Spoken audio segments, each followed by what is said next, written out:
সপ্তাহ জুড়ে পানিবন্দী লাখ লাখ মানুষের হাহাকার। লক্ষ্মীপুরের কিছু জায়গায় বন্যা পরিস্থিতির অবনতি, প্রত্যন্ত এলাকায় ত্রাণ না পৌঁছানোর অভিযোগ। জাতিসংঘ গুম বিরোধী সনদে যুক্ত হয়নি হাসিনা সরকার, এবার সই করতে চায় অন্তর্বর্তী সরকার। ১৬ বছরে আইন শৃঙ্খলা বাহিনীর হাতে গুমের ঘটনা তদন্তে ৫ সদস্যের কমিশন গঠন। ১৬ বছরে বিদেশে পাচার ১১ লাখ কোটি টাকা, প্রতি ৩ ব্যাংকে দুটিতেই মিলছে সন্দেহজনক লেনদেনের প্রমাণ। এখনও ধরাছোঁয়ার বাইরে অনেকে, বলছেন অর্থনীতিবিদ। এস আলমের ৪ ব্যাংকে আমানত রাখা ৯২৭ কোটি টাকা নিয়ে অনিশ্চয়তায় চট্টগ্রাম বন্দর কর্তৃপক্ষ। পে অর্ডার শিপিং এজেন্ট না নেয়ায় আমদানি রফতানিতে জটিলতা। এবং কোন প্রক্রিয়ায় চলবে পাঠদান স্পষ্ট নয় এখনও। কারিকুলাম সংশোধন করে পুরনোর সঙ্গে সমন্বয়ের দাবি। কমিশনের মাধ্যমে শিক্ষা ব্যবস্থা সংস্কারের পরামর্শ।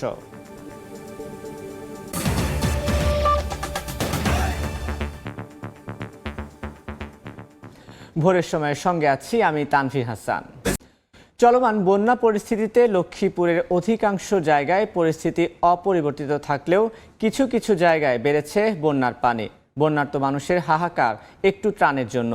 দুর্ভোগে থাকা মানুষের অভিযোগ, সড়কের পাশের এলাকাগুলোতে ত্রাণ বিতরণ হলেও তা পৌঁছাচ্ছে না দূরবর্তী এলাকাগুলোতে। বিস্তারিত জানিয়েছেন আতাউর কাউসার। এই জায়গায় অন্তত 12টি ঘর আছে, যে 12টি ঘরের অন্তত 50 জন মানুষ গত 3 দিন আগেই ঘর ছেড়ে যেতে বাধ্য হয়েছেন, কারণ বন্যার পানি ক্রমেই বাড়ছে। উজানের ঢল যতই ধেয়ে আসছে ফেনী থেকে নোয়াখালী লক্ষ্মীপুরের দিকে, ততই বাড়তে থাকছে এই বন্যার পানি। এখানকার মানুষ যারা এখনো পর্যন্ত আছেন তারা বলছেন গত 3 দিন আগেও এখানকার পানি আরও অর্ধেক পরিমাণ কম ছিল, যে পানি গত দুদিনে বেড়ে অন্তত দ্বিগুণ হয়েছে। এবং এখনও যে পরিমাণ পানি আসছে তারা আশঙ্কা করছেন তারাও হয়তো আর বেশি সময় থাকতে পারবেন না তাদের ঘর বাড়িতে। চলে যেতে হবে কাছের কোনো আশ্রয় কেন্দ্রে অথবা পরিচিত কারো বাসায় যাদের বহুতল ভবন রয়েছে। আমরা অনেককেই দেখেছি যাদের দোতলা বাড়ি আছে তারা একতলা থেকে দোতলায় উঠে যেতে বাধ্য হয়েছেন। যারা এখনও তাদের নিচতলাতে আছেন তারা কোনোভাবে খাটের নিচে ইট দিয়ে সেই খাট উঁচু করে সে খাটে অবস্থান করছেন, এমনটি তারা বলেছেন। ওই দিকের অবস্থা খুব খারাপ, একটু ভালো নাই হাতারা। পানি তো এককারি এতটুক মানজা পরিমাণ উঠে গেছে। সাদে আছে বুঝছেন, খুব কষ্টে আছি আমরা এক কথায়, বুঝছেন। আমাদের এদিকে কোনো প্রতিনিধি কেউ যায় না। তবে সবচেয়ে বেশি সমস্যা যেটি দেখা দিয়েছে সেটি হচ্ছে খাদ্যের অভাব। আশপাশের অনেকের সাথে আমরা কথা বলেছি, তারা বলেছেন যে আজ পর্যন্ত একজনও তাদেরকে ত্রাণ দিতে আসেননি। লক্ষ্মীপুর সদর উপজেলার জামিরতলির পূর্ব গোপিয়ারখিল এলাকার এই জায়গাটিতে আমি এই মুহূর্তে আছি। তারা বলছেন এখানের অধিকাংশ মানুষ একবারের জন্য ত্রাণ পাননি। অনেকেই আছেন যারা বাধ্য হয়ে আশপাশের কোনো বাসায় অবস্থান নিয়েছেন, কিন্তু খাদ্যের অভাবে আজ 4-5 কিলোমিটার হেঁটে এই পানির মধ্য দিয়ে তারা যাচ্ছিলেন বাজারে, যদি তাদের পরিবারের সদস্যদের মুখে কিছুটা হলেও শুকনো খাবার তুলে দেয়া যায়। কিন্তু অনেকেই আবার বাজারে গিয়ে ফিরে এসেছেন, কারণ কিছু কিছু জিনিসের দাম অন্তত দ্বিগুণ হয়েছে, এমনটি তারা অভিযোগ করছেন। তারা সরকারি এবং বেসরকারি যে সংস্থাগুলো আছে যারা এখনো পর্যন্ত ত্রাণ দিয়ে যাচ্ছেন, উদ্ধার কাজ পরিচালনা করছেন, তাদের কাছে আকুল আবেদন জানিয়েছেন অন্তত ত্রাণ দিয়ে হলেও বন্যা শেষ হওয়া পর্যন্ত তাদেরকে যেন বাঁচিয়ে রাখা হয়, না হলে খাদ্যের অভাবে মারা যেতে হবে তাদের। ত্রাণ দেয় না, ত্রাণ এখন দিতে গেলে মনে করি এরা কাঠ একটা ছায়, কাঠের তো না থাকলে ত্রাণ দেয় না। সব লই যাই আমি কালিয়া খুঁজলাম, আমার পরিবারও যাই এনে খাড়াইছে, দেয় না হেমি লই গেছে। হাত বাড়ি বেঁচছেন আমরা দুই ভাই চাই না, হাঁস বাড়ি হাড়িরা হাইছে তারা ভাগ করে নিচে আঙ্গরে দেয় না। তো সকাল থেকে আমরা অনেকগুলো গাড়িকে দেখেছি, ত্রাণবাহী গাড়ি, যে গাড়িগুলো দাসেরহাট সড়কের দিকে গিয়েছে, কিন্তু দাসেরহাট সড়কের দিকে যেতে হাতের বামে যে গোপিয়ারখিল এলাকায় আমি এখন আছি, এদিকে কোনো গাড়ি আমি প্রবেশ করতে দেখিনি। একই অবস্থা আরও আশপাশের অনেক শাখা সড়কে। তারাও বলছেন যে ত্রাণের গাড়িগুলো সরাসরি দাসেরহাটের দিকে চলে যায়, যাওয়ার পথে রাস্তার পাশে যদি কাউকে পায় সেক্ষেত্রে ত্রাণ দিয়ে যায়, তবে ভেতরে প্রবেশ করে না। আর এই ভেতরে প্রবেশ না করার অন্যতম একটি কারণ হিসেবে আমি যা দেখেছি, সড়কগুলোতে পানি জমে আসলে গাড়ি চলাচলের উপযোগী আর নেই। সেক্ষেত্রে নৌকাই হতে পারে এই প্রত্যন্ত অঞ্চল বা দুর্গম এলাকার বন্যা দুর্গতদের কাছে ত্রাণ পৌঁছানোর একমাত্র উপায়। লক্ষ্মীপুর সদর উপজেলার মান্দার ইউনিয়ন থেকে আতাউর কাউসার, সময় সংবাদ। ফেনীর সার্বিক বন্যা পরিস্থিতি কিছুটা উন্নতি হয়েছে, তবে এখনও পানিবন্দী জেলার প্রায় 10 লাখ মানুষ। চরম দুর্ভোগে বাসিন্দারা। সশস্ত্র বাহিনী, বিজিবি, কোস্টগার্ড, র্যাব, ছাত্র জনতার চেষ্টায় উদ্ধার এবং খাদ্য সহায়তা কার্যক্রম চলছে বলে জানিয়েছেন জেলা প্রশাসক। গত 8 দিন আগে ফেনীর মুহুরী, কহুয়া এবং সিলোনিয়া নদীর পানি বৃদ্ধি পেয়ে বন্যা নিয়ন্ত্রণ বাঁধ ভেঙে এবং অতিবৃষ্টির কারণে ফেনীতে যে বন্যা সৃষ্টি হয়েছিল এবং লোকালয়ে যে পানি ঢুকে তলিয়েছিল, সেই বন্যা পরিস্থিতির আজ কিছুটা হলেও উন্নতি হয়েছে। উন্নতিটা এ কারণেই যে প্রধান সড়ক তলিয়ে থাকার কারণে যোগাযোগ ব্যবস্থা যে পুরোপুরি ভঙ্গুর ছিল, আজ সে পানি নেমে যাওয়ায় প্রধান সড়কগুলো থেকে কিছু কিছু জায়গায় পরিবহন চলতে শুরু করেছে। অনেকের ঘরের পানি কিছুটা কমলেও পুরোপুরি কমেনি এবং উঠানে বা ঘরের মেঝেতে এখনো পানি রয়েছে। ঘর বাড়ি যা আছে সবকিছু পানি উঠে গেছে, মানুষ এখন রান্না বাড়িও কোনো খাইছে না। লক্ষ লক্ষ টাকার মাছ, মুরগির ফার্ম বাসি গেছে। অনেক পানি, নাই বাতখানা, শুধু মানুষের ত্রাণের উপর নির্ভর। বন্যা পরিস্থিতির কারণে দেশের বিভিন্ন স্থান থেকে বিপুল সংখ্যক ত্রাণ ফেনীতে আসছে, তবে সে সকল ত্রাণ সম্ভবন্টন না হয় একটা অব্যবস্থাপনার কারণেই সবাই পাচ্ছেন না। কেউ একাধিকবার পেলেও অনেকে আবার মোটেই পাচ্ছেন না বলে অভিযোগ করছেন বনবাসী মানুষেরা। দূরবর্তী এলাকা যেগুলো হচ্ছে রাস্তা বা যেদিকে পানি বেশি ওদিকে মানুষ যেতে পারছে না, ওরা ত্রাণও পাচ্ছে না, ওদের অবস্থা খুব বেগতিক হয়ে আছে। 1 সপ্তাহের ভিতরে কোনো ত্রাণের কোনো সন্ধানে পায় নাই। তাদেরকে যে একটা মানুষ যায় দেখে আসছে ওই রকমও কোনো নজির নাই। যদিও এ সকল ত্রাণ পৌঁছে দিতে বাংলাদেশ সেনাবাহিনী, নৌবাহিনী এবং বিভিন্ন আইনশৃঙ্খলা বাহিনী কাজ করে যাচ্ছে। জেলা প্রশাসন বলছে শীঘ্রই সকল সংকট কাটিয়ে ওঠা সম্ভব হবে। আমরা সশস্ত্র বাহিনীর সদস্যরা আপ্রাণ চেষ্টা করেছি যথাসম্ভব মানুষের পাশে গিয়ে দাঁড়াতে, তাদেরকে বিপদ থেকে উদ্ধার করার জন্য জরুরি ত্রাণ সরবরাহ করছি। ছাত্র জনতা, প্রশাসন, সশস্ত্র বাহিনী আমরা সবাই যদি কাঁধে কাঁধ মিলিয়ে কাজ করি, তাহলে আমার বিশ্বাস আমরা এই বিপদসংকুল অবস্থা থেকে খুব শীঘ্রই ঘুরে দাঁড়াতে পারব। ফেনী, কুমিল্লা, নোয়াখালী অঞ্চলে বন্যা পরিস্থিতি দ্রুতই স্বাভাবিক হয়ে আসবে বলে জানিয়েছে বন্যা পূর্বাভাস ও সতর্কীকরণ কেন্দ্র। এদিকে আগামী 24 ঘন্টায় দেশের বিভিন্ন স্থানে দমকা হাওয়া ও বৃষ্টিপাতের পূর্বাভাস দিয়েছে আবহাওয়া অধিদপ্তর। তবে বন্যা পরিস্থিতিতে তেমন কোনো প্রভাব ফেলবে না বলেও জানানো হয়েছে। সমুদ্রের সতর্ক সংকেত ছিল 3 নম্বর সতর্ক সংকেত, এটি আজকে সকাল 9টায় এই সতর্ক সংকেত উঠিয়ে ফেলা হয়েছে। কালকে বিশেষ করে দেশে সার্বিকভাবে বৃষ্টিপাত আরও কিছুটা কমে যেতে পারে এবং এরপর 29 তারিখে বৃষ্টিপাত কিছুটা থাকলেও সেটা আপনার দেশের ইস্টার্ন পার্ট অর্থাৎ চট্টগ্রাম, সিলেট এইসব ডিভিশনে বৃষ্টিপাত কিছুটা থাকতে পারে। 29 তারিখের পরবর্তী সময়ের দিকে যদি খেয়াল করি তাহলে দেখা যাবে যে রংপুর, ময়মনসিংহ এবং সিলেট বিভাগে বৃষ্টিপাত তুলনামূলকভাবে বৃদ্ধি পেতে পারে। আর এছাড়া আপনার দেশের যে অন্যান্য জায়গাগুলো আছে সেই জায়গাগুলোতে উল্লেখযোগ্য বৃষ্টিপাত হওয়ার তেমন সম্ভাবনা নেই। দেশের পূর্বাঞ্চলীয় বন্যা আক্রান্ত জেলাগুলোর প্রায় সবগুলোতেই পানির সমতল হ্রাস পেয়েছে এবং গত 72 ঘন্টায় 13টি পয়েন্টে থেকে বর্তমানে একটি পয়েন্টে পানি বিপদসীমার উপর দিয়ে প্রবাহিত হচ্ছে, অর্থাৎ 12টি পয়েন্টই পানি বিপদসীমার নিচে নেমে এসেছে এবং আগামী 24 ঘন্টায় পানি বিপদসীমার নিচে নেমে আসার সম্ভাবনা রয়েছে। বন্যায় এখনও 12 লাখের বেশি পরিবার পানিবন্দী। এ পর্যন্ত 27 জনের মৃত্যু ও 2 জন নিখোঁজ রয়েছেন। বন্যার্তদের সরকার, বৈষম্য বিরোধী ছাত্র আন্দোলন সহ বিভিন্ন বেসরকারি সংস্থা প্রতিদিন ত্রাণ সামগ্রী পৌঁছে দিচ্ছে। দুর্গম এলাকায় হেলিকপ্টারের মাধ্যমে সহযোগিতা পাঠানো হচ্ছে বলেও জানান দুর্যোগ ব্যবস্থাপনা ও ত্রাণ মন্ত্রণালয়ের উপদেষ্টা ফারুকী আজম। বন্যা কবলিত 11টি জেলার 74টি উপজেলায় এখনও পানিবন্দী 12,07,429টি পরিবার। ক্ষতিগ্রস্ত মানুষের সংখ্যা প্রায় 57 লাখ। সরকারি বেসরকারি বিভিন্ন সংস্থা ও বৈষম্য বিরোধী ছাত্র আন্দোলনের পক্ষ থেকে বিপুল পরিমাণ ত্রাণ সামগ্রী ও নগদ অর্থ বিতরণ করা হলেও প্রত্যন্ত ও দুর্গম এলাকায় ত্রাণ না পাওয়ার পাশাপাশি বিতরণে সমন্বয়হীনতার অভিযোগ রয়েছে। এ অবস্থায় দুপুরে সচিবালয়ে যৌথ সংবাদ সম্মেলনে বন্যা পরিস্থিতি ও ত্রাণ কার্যক্রম নিয়ে বিস্তারিত তুলে ধরা হয়। সাধারণ মানুষের দেয়া ত্রাণ সামগ্রী কিভাবে দুর্গত এলাকায় পৌঁছে দেওয়া হচ্ছে এসব তথ্য তুলে ধরেন বৈষম্য বিরোধী ছাত্র আন্দোলনের সমন্বয়ক ও এনজিও প্রতিনিধিরা। বাংলাদেশের মানুষের যে আসলে এক এবং অভিন্ন যে কোনো সংকট নিরসনে তারা যে রাজপথ থেকে শুরু করে সাহায্যের হাত বাড়িয়ে দিতে পারে সেটা কিন্তু আমাদের কাছে খুবই স্পষ্ট। 6 দিনে নগদ অর্থ কালেকশন হয়েছে 5,73,99,690 টাকা। এ সময় সবশেষ বন্যা পরিস্থিতি ও সার্বিক ক্ষয়ক্ষতির তথ্য জানান মন্ত্রণালয়ের অতিরিক্ত সচিব KM আলী রেজা। ক্ষতিগ্রস্ত লোকের সংখ্যা 56,19,375 জন। মৃতের সংখ্যা 27। পূর্বাঞ্চল এবং দক্ষিণ পূর্বাঞ্চলের অধিকাংশ জায়গাতেই পানি হ্রাস পাবে। এদিকে সরেজমিন ঘুরে দুর্গত এলাকার চিত্র তুলে ধরে দুর্যোগ ব্যবস্থাপনা ও ত্রাণ উপদেষ্টা জানান, প্রত্যন্ত অঞ্চলে হেলিকপ্টারের মাধ্যমে ত্রাণ সামগ্রী পৌঁছে দেওয়া হচ্ছে। যে স্থান থেকে পানি নেমে যাচ্ছে সেই সমস্ত জায়গায় যাতে ত্রাণ পরিবহনের ব্যবস্থা করা যায় সেই উদ্যোগ গ্রহণ করেছে এবং অনেক ক্ষেত্রে যেখানে আরও দুর্গম এলাকা সেখানে সেনাবাহিনী এবং অন্যান্য বাহিনীরা হেলিকপ্টারের মাধ্যমে ত্রাণ পৌঁছাচ্ছে। বন্যা কবলিত প্রতিটি এলাকার ক্ষতিগ্রস্ত মানুষের জন্য পর্যাপ্ত ত্রাণ সামগ্রী মজুদ থাকার কথাও জানায় মন্ত্রণালয়। প্রসূন আশিস, সময় সংবাদ, ঢাকা। টানা ষষ্ঠ দিনের মতো গতকাল ঢাকা বিশ্ববিদ্যালয়ের টিএসসিতে চলে গণত্রাণ সংগ্রহ কার্যক্রম। ধর্ম বর্ণ নির্বিশেষে দেশের বিভিন্ন জেলার বন্যা কবলিতদের পাশে দাঁড়াচ্ছেন নানা শ্রেণী পেশার মানুষ। পর্যাপ্ত জায়গা না থাকায় এদিন নগদ অর্থ ছাড়া কিছুই জমা নেওয়া হয়নি টিএসসি প্রাঙ্গণে। বন্যার্তদের জন্য ঢাকা বিশ্ববিদ্যালয়ে চলছে গণত্রাণ সংগ্রহ কর্মসূচি। মাত্র 5 দিনেই বিশ্ববিদ্যালয়ের বিভিন্ন প্রাঙ্গণ যেন এক একটি ত্রাণের পাহাড়।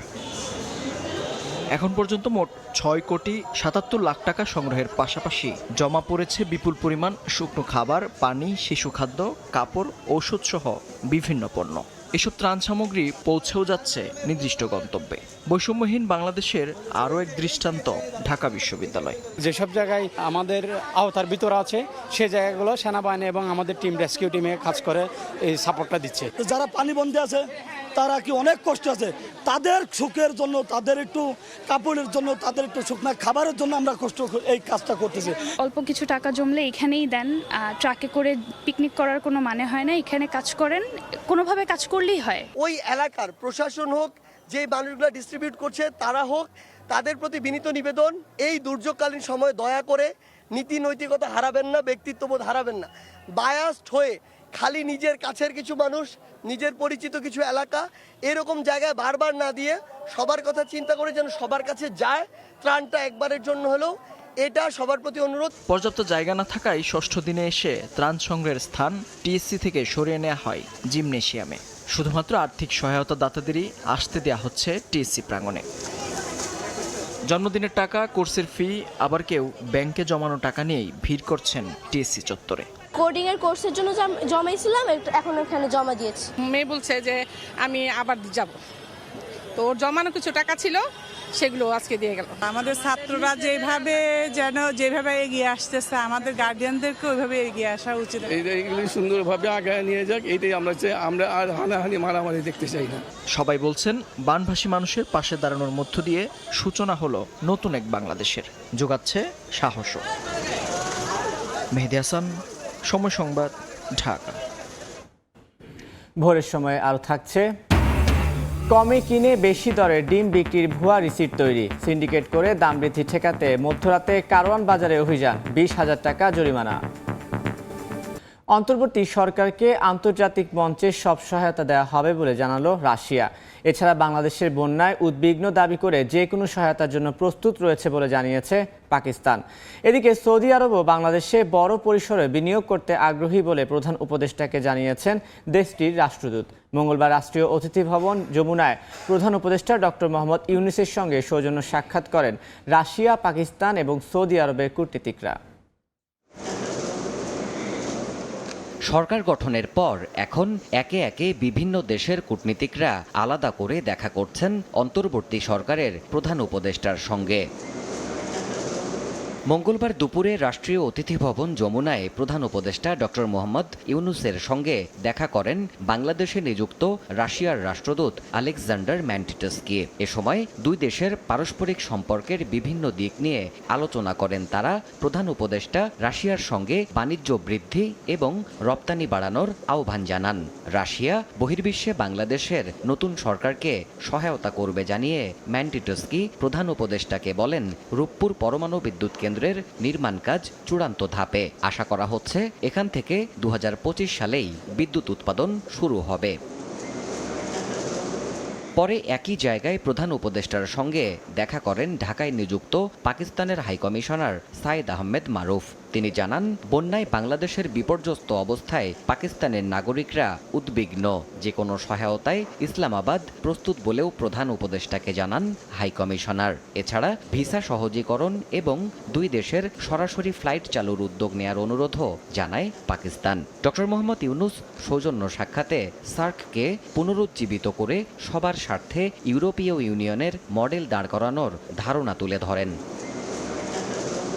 সবশেষ প্রধান উপদেষ্টার সঙ্গে দেখা করেন ঢাকায় নিযুক্ত সৌদি আরবের রাষ্ট্রদূত ইসা ইউসেফ ইসা আল দুহাইলান। সৌদিকে বাংলাদেশের গুরুত্বপূর্ণ অংশীদার উল্লেখ করে ডক্টর ইউনূস দেশটিতে বসবাস করা অনিবন্ধিত ৬৯,০০০ বাংলাদেশের পাসপোর্ট নবায়নের ইস্যু নিয়ে আলোচনা করেন। বাংলাদেশের লজিস্টিক্স, সেবা খাত এবং নবায়নযোগ্য জ্বালানি খাতে সৌদি আরব বিনিয়োগে আগ্রহী বলে প্রধান উপদেষ্টাকে জানান দেশটির রাষ্ট্রদূত। দেবাশিস রায়, সময় সংবাদ, ঢাকা। বছরে গড়ে ৬৪,০০০ কোটি টাকা করে গত ১৬ বছরে পাচার হয়েছে ১১ লাখ কোটি টাকা। দেশে প্রতি ৩টি ব্যাংকে দুটিতেই সন্দেহজনক লেনদেনের প্রমাণ পেয়েছে দুদক।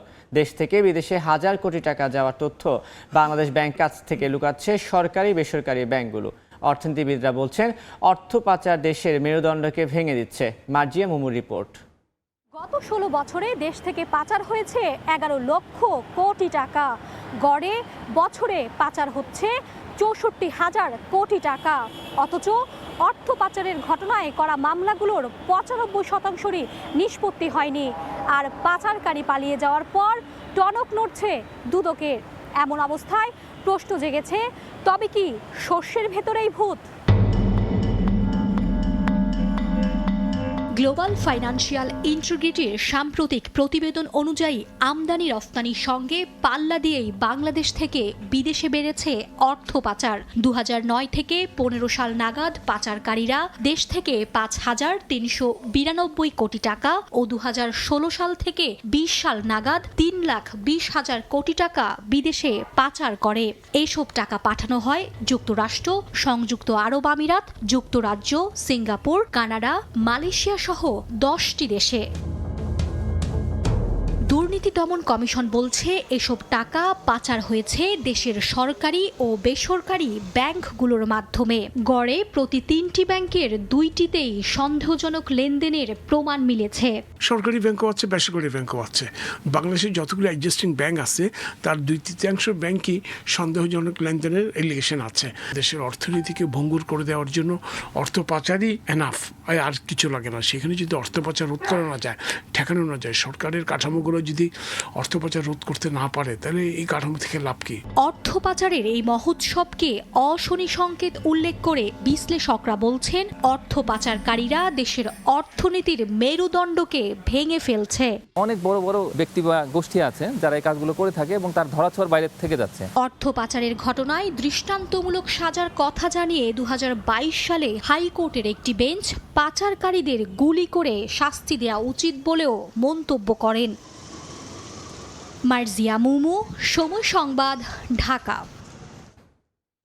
এস আলম গ্রুপের 4টি সহ সমস্যা আক্রান্ত 5টি ব্যাংকে স্থায়ী আমানত হিসেবে রাখা ১২০০ কোটি টাকার ভবিষ্যৎ নিয়ে চরম অনিশ্চয়তায় পড়েছে চট্টগ্রাম বন্দর কর্তৃপক্ষ।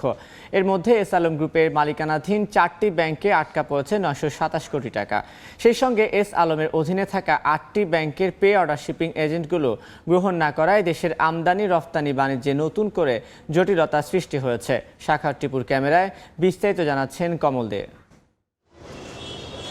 এস আলম গ্রুপের মালিকানায় থাকা 4টি ব্যাংকের 21টি শাখায় ৯২৭ কোটি টাকার স্থায়ী আমানত রেখে চরম বেকায়দায় পড়েছে চট্টগ্রাম বন্দর কর্তৃপক্ষ। বারবার চিঠি দিয়েও ফেরত পাওয়া যাচ্ছে না বিপুল এই টাকা।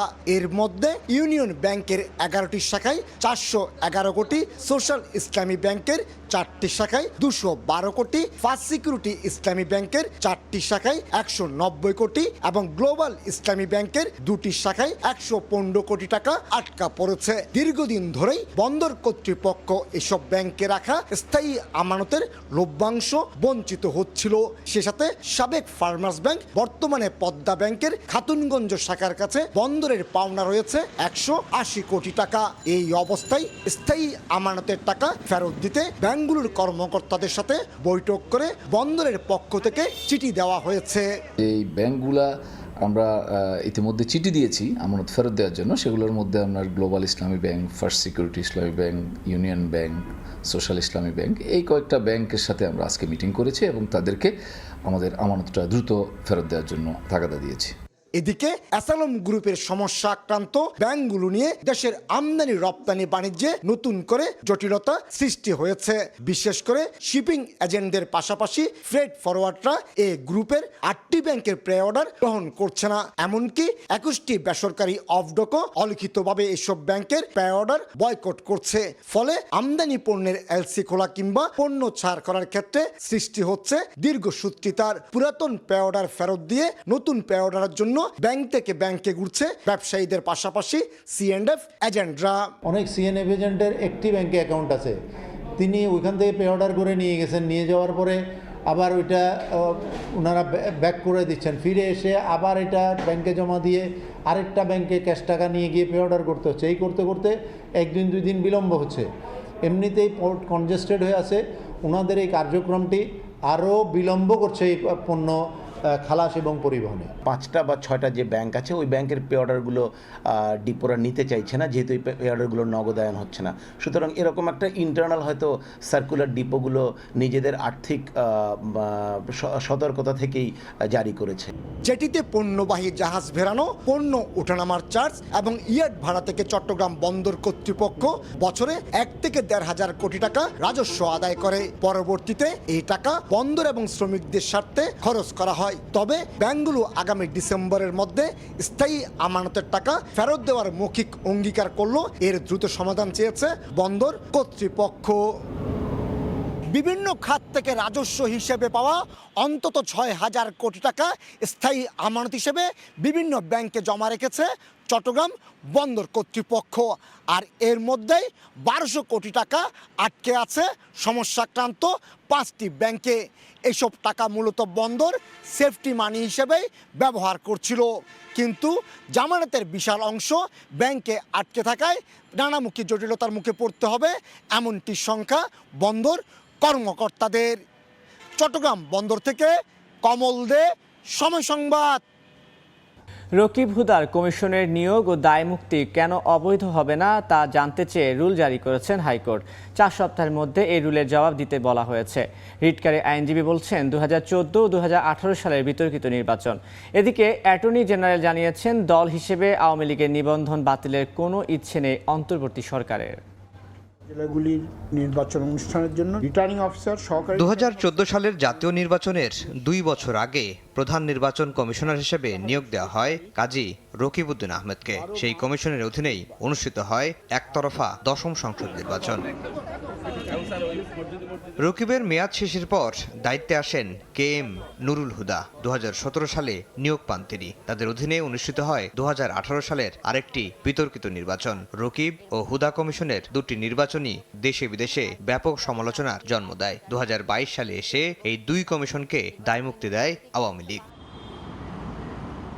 মঙ্গলবার দায়মুক্তির বিধান চ্যালেঞ্জ করে করা রিটের শুনানি হয়। শুনানি শেষে তাদের নিয়োগ ও দায়মুক্তি কেন অবৈধ হবে না জানতে চেয়ে রুল জারি করেন হাইকোর্ট। রিটকারীদের আইনজীবী বলছেন চূড়ান্ত শুনানিতে তাদের নিয়োগ অবৈধ হলে প্রশ্ন উঠবে তাদের অধীনে হওয়া 14-18 নির্বাচন নিয়েও। কারো অফিসে বসারই বৈধতা না থাকে, অ্যাপয়েন্টমেন্ট প্রক্রিয়াটাই বৈধ না হয়ে যায়, তাহলে কি করে একজন মানুষের কৃতকর্ম বৈধ হবে? তার অংশ হিসেবে 2014 সালে নির্বাচন হয়েছে, 2018 সালে নির্বাচন হয়েছে। আপনারা সবাই তার সাক্ষী। দুনিয়া জুড়ে 2014 সালে নির্বাচন, 2018 সালে নির্বাচন নিয়ে প্রশ্ন উত্থাপিত হয়েছে। এদিকে আওয়ামী লীগের নিবন্ধন বাতিল চেয়ে করা রিটের শুনানিতে রাষ্ট্রের প্রধান আইন কর্মকর্তা হাইকোর্টকে বলেছেন আওয়ামী লীগের নিবন্ধন বাতিলের কোনো ইচ্ছে নেই বর্তমান সরকারের। একই সঙ্গে ব্যক্তির অপরাধের দায় সংগঠনের উপর দেয়ার পক্ষে নন তিনি। বাংলাদেশ আওয়ামী লীগের গুটি কয়েক নেতা কর্মীরা এমনভাবে অপরাধে জড়িয়ে পড়েছিলেন, কর্তৃত্ববাদী সরকার এমনভাবে অপরাধে জড়িয়ে পড়েছিলেন, এ ব্যাপারে কারোর কোনো দ্বিমত আপাতত দেখি না। তাদের অপরাধের বিচার যেভাবে রাষ্ট্রীয় আইন আছে সেভাবে করবেন। সেই অপরাধের বিচারের সাথে ওই সংগঠনের নিবন্ধন বাতিল করতে হবে, এটাই সরকার মনে করে না এবং সংবিধান সমর্থন করে না। অন্তর্বর্তী সরকার কতদিন ক্ষমতায় থাকবে সেটি আদালত নির্ধারণ করে দিতে পারে না বলেও মন্তব্য করেন অ্যাটর্নি জেনারেল। আফজাল হোসেন, সময় সংবাদ। নতুন কারিকুলাম বাতিল হলেও আগামী বছর থেকে ঠিক কী প্রক্রিয়ায় প্রাথমিক ও মাধ্যমিক পর্যায়ে শিক্ষা কার্যক্রম পরিচালিত হবে তা এখন স্পষ্ট নয়। বিদ্যমান কারিকুলাম সংশোধন করে পরবর্তী কারিকুলামের সঙ্গে সমন্বয়ের দাবি জানিয়ে অভিভাবকরা বলছেন লিখিত পরীক্ষায় জোর দিতে হবে। আর নতুন কমিশনের মাধ্যমে শিক্ষা ব্যবস্থা সংস্কারের পরামর্শ শিক্ষাবিদদের। শাকির আহমেদের রিপোর্ট। আওয়ামী লীগ সরকারের পতনের আগে থেকেই প্রাথমিক ও মাধ্যমিক পর্যায়ে চালু হওয়া নতুন শিক্ষাক্রম বাতিলের দাবি জানিয়ে আসছেন অভিভাবক ও শিক্ষাবিদ সহ বিভিন্ন অংশীজন। তাতে কর্ণপাত করেনি শেখ হাসিনা সরকার। সম্প্রতি অন্তর্বর্তীকালীন সরকার গণদাবি আমলে নিয়ে সমালোচিত কারিকুলাম বাতিলের সিদ্ধান্ত নিয়েছে। আগামী বছর থেকেই পুরনো কারিকুলামে ফেরার ইঙ্গিত দেওয়া হয়েছে। তবে ঠিক কী ধরনের কারিকুলামে আগামী বছর প্রাথমিক ও মাধ্যমিক পর্যায়ের শিক্ষা কার্যক্রম পরিচালিত হবে তা এখনো অস্পষ্ট। কারিকুলাম সংস্কার আন্দোলনের সঙ্গে যুক্ত অভিভাবকরা বলছেন নতুন কারিকুলামের ইতিবাচক কিছু দিক রেখে বাকিটা পুরনো কারিকুলাম থেকে নেওয়া যেতে পারে। অন্তত কি করতে হয় 30 বা 40% আগের কারিকুলামটা রাখতে হয় নতুন কারিকুলাম চালু করলে। এটা কিন্তু এই কারিকুলামের ক্ষেত্রে কিন্তু করা হয়নি। সকলের সম্মিলিত একটা আলোচনার মাধ্যমে মতামতের মাধ্যমে সমন্বয় করে একটা যুগোপযোগী কারিকুলাম বাস্তবায়ন করা উচিত। বিশেষত শিক্ষণকালীন মূল্যায়ন বা প্র্যাকটিক্যাল কার্যক্রমের পাশাপাশি লিখিত পরীক্ষায় আরও বেশি জোর দেওয়ার দাবি তাদের। 60% লিখিত পরীক্ষা হোক এবং 40% প্র্যাকটিক্যাল হোক, কারণ প্র্যাকটিক্যাল আমাদের এই কারণে দরকার, বহির্বিশ্বের সাথে তাল মিলাতে গেলে আমাদের প্র্যাকটিক্যাল দরকার আছে। কারিকুলাম প্রণয়ন প্রক্রিয়ায় সর্বজন স্বীকৃত শিক্ষাবিদ ও সব অংশীজনের প্রতিনিধিত্ব নিশ্চিত করে নতুন কমিশনের মাধ্যমে শিক্ষা ব্যবস্থার সংস্কারের পরামর্শ শিক্ষাবিদদের। যে প্রশিক্ষণ দরকার সেই প্রশিক্ষণগুলো করার মতো আমরা যথেষ্ট ব্যবস্থা না করেই আমরা অনেক ক্ষেত্রে সেটা প্রবর্তন করেছি। এই ধরনের নানান সমস্যা আছে, সেই সমস্যাগুলো চিহ্নিত করে সেগুলোকে মোকাবেলা করাটা এখন জরুরি। কমিশন গঠন করবেন, they will work for it, এবং তারা হয়তো দ্রুত সময়ের মধ্যে সেই কমিশনের নতুন শিক্ষা কমিশন তারা হয়তো সাজেশন দেবেন যেটা বাংলাদেশ শিক্ষা ব্যবস্থাকে বাঁচাতে এবং বাংলাদেশ শিক্ষা ব্যবস্থাটাকে যেন বিশ্বমানের শিক্ষা ব্যবস্থা হয় এবং জ্ঞান অর্জন হয়, সত্যিকারভাবে ট্রান্সফার অফ নলেজ হয়, সেটার দিকে তারা নজর দেবেন। সম্প্রতি জাতির উদ্দেশ্যে দেওয়া ভাষণে শিক্ষা ব্যবস্থাকে ঢেলে সাজানোর কথা জানিয়েছেন প্রধান উপদেষ্টা ডক্টর মোহাম্মদ ইউনূস। শিক্ষাক্ষেত্রে চরম নৈরাজ্য প্রতিষ্ঠিত করে গেছে বিগত সরকার। আমরা তার পূর্ণাঙ্গ সংস্কারের উদ্যোগ নেব। পাঠ্যক্রমকে যুগোপযোগী করার কাজও দ্রুত শুরু করা হবে। আর বিদ্যমান শিক্ষানীতির নানা সমালোচিত দিক সংশোধনের দাবি শিক্ষা সংশ্লিষ্টদের। শাকির আহমেদ, সময় সংবাদ, ঢাকা। সিন্ডিকেট করে ডিমের দাম বৃদ্ধি ঠেকাতে মধ্যরাতে পাইকারি দোকান ও আড়তে অভিযান চালিয়েছে ভোক্তা অধিকার সংরক্ষণ অধিদপ্তর। মঙ্গলবার রাতে শিক্ষার্থীদের সঙ্গে নিয়ে রাজধানীর কারওয়ান বাজারে এই অভিযান পরিচালনা করে সংস্থাটি। এই সময় ডিমের মূল্য তালিকা ও বিক্রির রিসিটে অতিরিক্ত দাম উল্লেখ করায় একটি আড়তকে 10,000 টাকা এবং পাইকারি ক্রেতাকে 10,000 টাকা জরিমানা করে অধিদপ্তর। পরে ভোক্তা অধিদপ্তর থেকে জানানো হয় পরস্পরের যোগসাজশে কম মূল্যে কিনে বেশি দামে বিক্রির জন্য ভুয়া রিসিট তৈরি করা হয়। আর এভাবে সিন্ডিকেট করে খোলা বাজারে বাড়তি দামে বিক্রি করা হয় ডিম। কারসাজির মাধ্যমে দাম বৃদ্ধি করা হচ্ছে, কারণ মূল্য তালিকা লেখা আছে যেটি, তার চেয়ে আমরা যেটি দেখলাম যে ক্যাশ মেমোতে বেশি দাম লেখা হয়েছে, এরকমভাবে ক্রয় করেছেন এবং ক্রেতা এবং বিক্রেতা উভয়ের সম্মতি এখানে ছিল, উভয়ের সম্মতিতেই, অর্থাৎ এই যে দামটা বেশি লিখে নিল এই খুচরা বিক্রেতা, উনি যখন তার দোকানে কোনো তদারকি টিম যাবে, তদারকি টিমকে ওনারা দেখাতে পারবেন যে দেখেন আমি বেশি দামে ক্রয় করেছি, এই জন্য বেশি দামে বিক্রি করছি।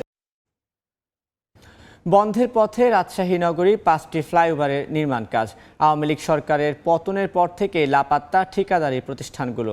সংশ্লিষ্টরা বলছেন প্রকল্প এলাকায় চুরি আর লুটপাটের ঘটনায় তারা রয়েছে নিরাপত্তাহীনতায়। সড়কে অসমাপ্ত নির্মাণ, খানাখন্দ, বড় বড় গর্তের কারণে চলাচলে বিঘ্ন হওয়ায় চরম ভোগান্তিতে পড়েছেন স্থানীয়রা। হাবিবুর রহমান পাপ্পুর ছবিতে মওদুদ রানার প্রতিবেদন। একেবারেই শুনশান পড়ে আছে নির্মাণাধীন ফ্লাইওভার, বন্ধ কর্মযজ্ঞ। গত 5 আগস্ট আওয়ামী লীগ সরকারের পতনের পর লাপাত্তা ঠিকাদারি প্রতিষ্ঠান ডিএনকো লিমিটেড। এতে রাজশাহী নগরীর হরগ্রাম নতুন পাড়ায় ফ্লাইওভার নির্মাণ কাজ স্থবির। ভরা বর্ষায় চরম ভোগান্তিতে নগরবাসী। সাইডে যাওয়া আসায় যে বৃষ্টির জন্য কাদা পানি গাড়ি নিয়ে যাওয়া খুবই অসুবিধা হচ্ছে। আমরা যারা দোকানপাট যারা চালাচ্ছি তাদের সবার ব্যবসা বাণিজ্য নষ্ট হয়ে গেছে। রাজশাহী মহানগরীর সমন্বিত অবকাঠামো উন্নয়ন প্রকল্পের আওতায় প্রায় 500 কোটি টাকা ব্যয়ে রেলগেট, বিলশিমলা, বন্ধগেট, বহরমপুর এলাকায় ফ্লাইওভার নির্মাণ কাজের চিত্রও একই। মজিদছন্স কনস্ট্রাকশন লিমিটেডের প্রকল্প এলাকায় নেই নির্মাণের হাকডাক। অনুপস্থিত শ্রমিক, সড়কে ইস্পাত, রডের মতো নির্মাণ সামগ্রী থাকলেও সরিয়ে নেওয়া হয়েছে নির্মাণ কাজের সঙ্গে যুক্ত ভারী মেশিনপত্র। সংশ্লিষ্টদের ভাষ্য, 5 আগস্টের পর থেকে নির্মাণ সামগ্রীর লুটপাট ও চুরি হওয়ায় আপাতত কাজ বন্ধ। রাত্রেও চুরি হচ্ছে, দিনেও চুরি হচ্ছে, মালামাল চুরি হচ্ছে। এখন ওদেরকে কিছু বলতে গেলে আমাদের উপরে তারা স্টেপ করে। রাত্রে অ্যাটাক দিচ্ছে, চোরেরা আবার হামলা দিচ্ছে, এখানে আগুন ধরাচ্ছে, ওখানে আগুন ধরাচ্ছে, এই ভয়তে আমরা কাজ অফ রাখছিলাম। স্থানীয়দের অভিযোগ, বিপুল অর্থ ব্যয়ের এই প্রকল্প ছিল একেবারেই অপ্রয়োজনীয়। মানুষের ভোগান্তি হয়েছে, এই যে আমাদের যাতায়াতের অসুবিধা হয়েছে, কোনো গাড়ি ঢুকতে পারছে না, মোটরসাইকেল ঢুকতে পারছে না, মানুষের আসা যাওয়া কত অসুবিধা হচ্ছে। সিটি কর্পোরেশনের প্রশাসক জানান, প্রকল্পের প্রয়োজনীয়তা, দুর্নীতির বিষয়গুলো খতিয়ে দেখে নেওয়া হবে পরবর্তী ব্যবস্থা। আমরা যাচাই করে দেখব প্রকল্পগুলো যেগুলো সচল আছে, যদি জনস্বার্থে হয় সেগুলো আমরা সবই সচল রাখবো, কারণ টাকা আছে আমার, এইটুকু কাজ করার জন্য যা দরকার সেটা আমরা করব। আর এই কারণে যতগুলো যদি হয়ে থাকে, অনিয়ম হয়ে থাকে কোনোটার মধ্যে, আমরা যাচাই করে যেমন এখানে 5 টাকা খরচ করার কথা সেখানে 50 টাকা খরচ করেছে, সেগুলো কেউ ছাড় পাবে না।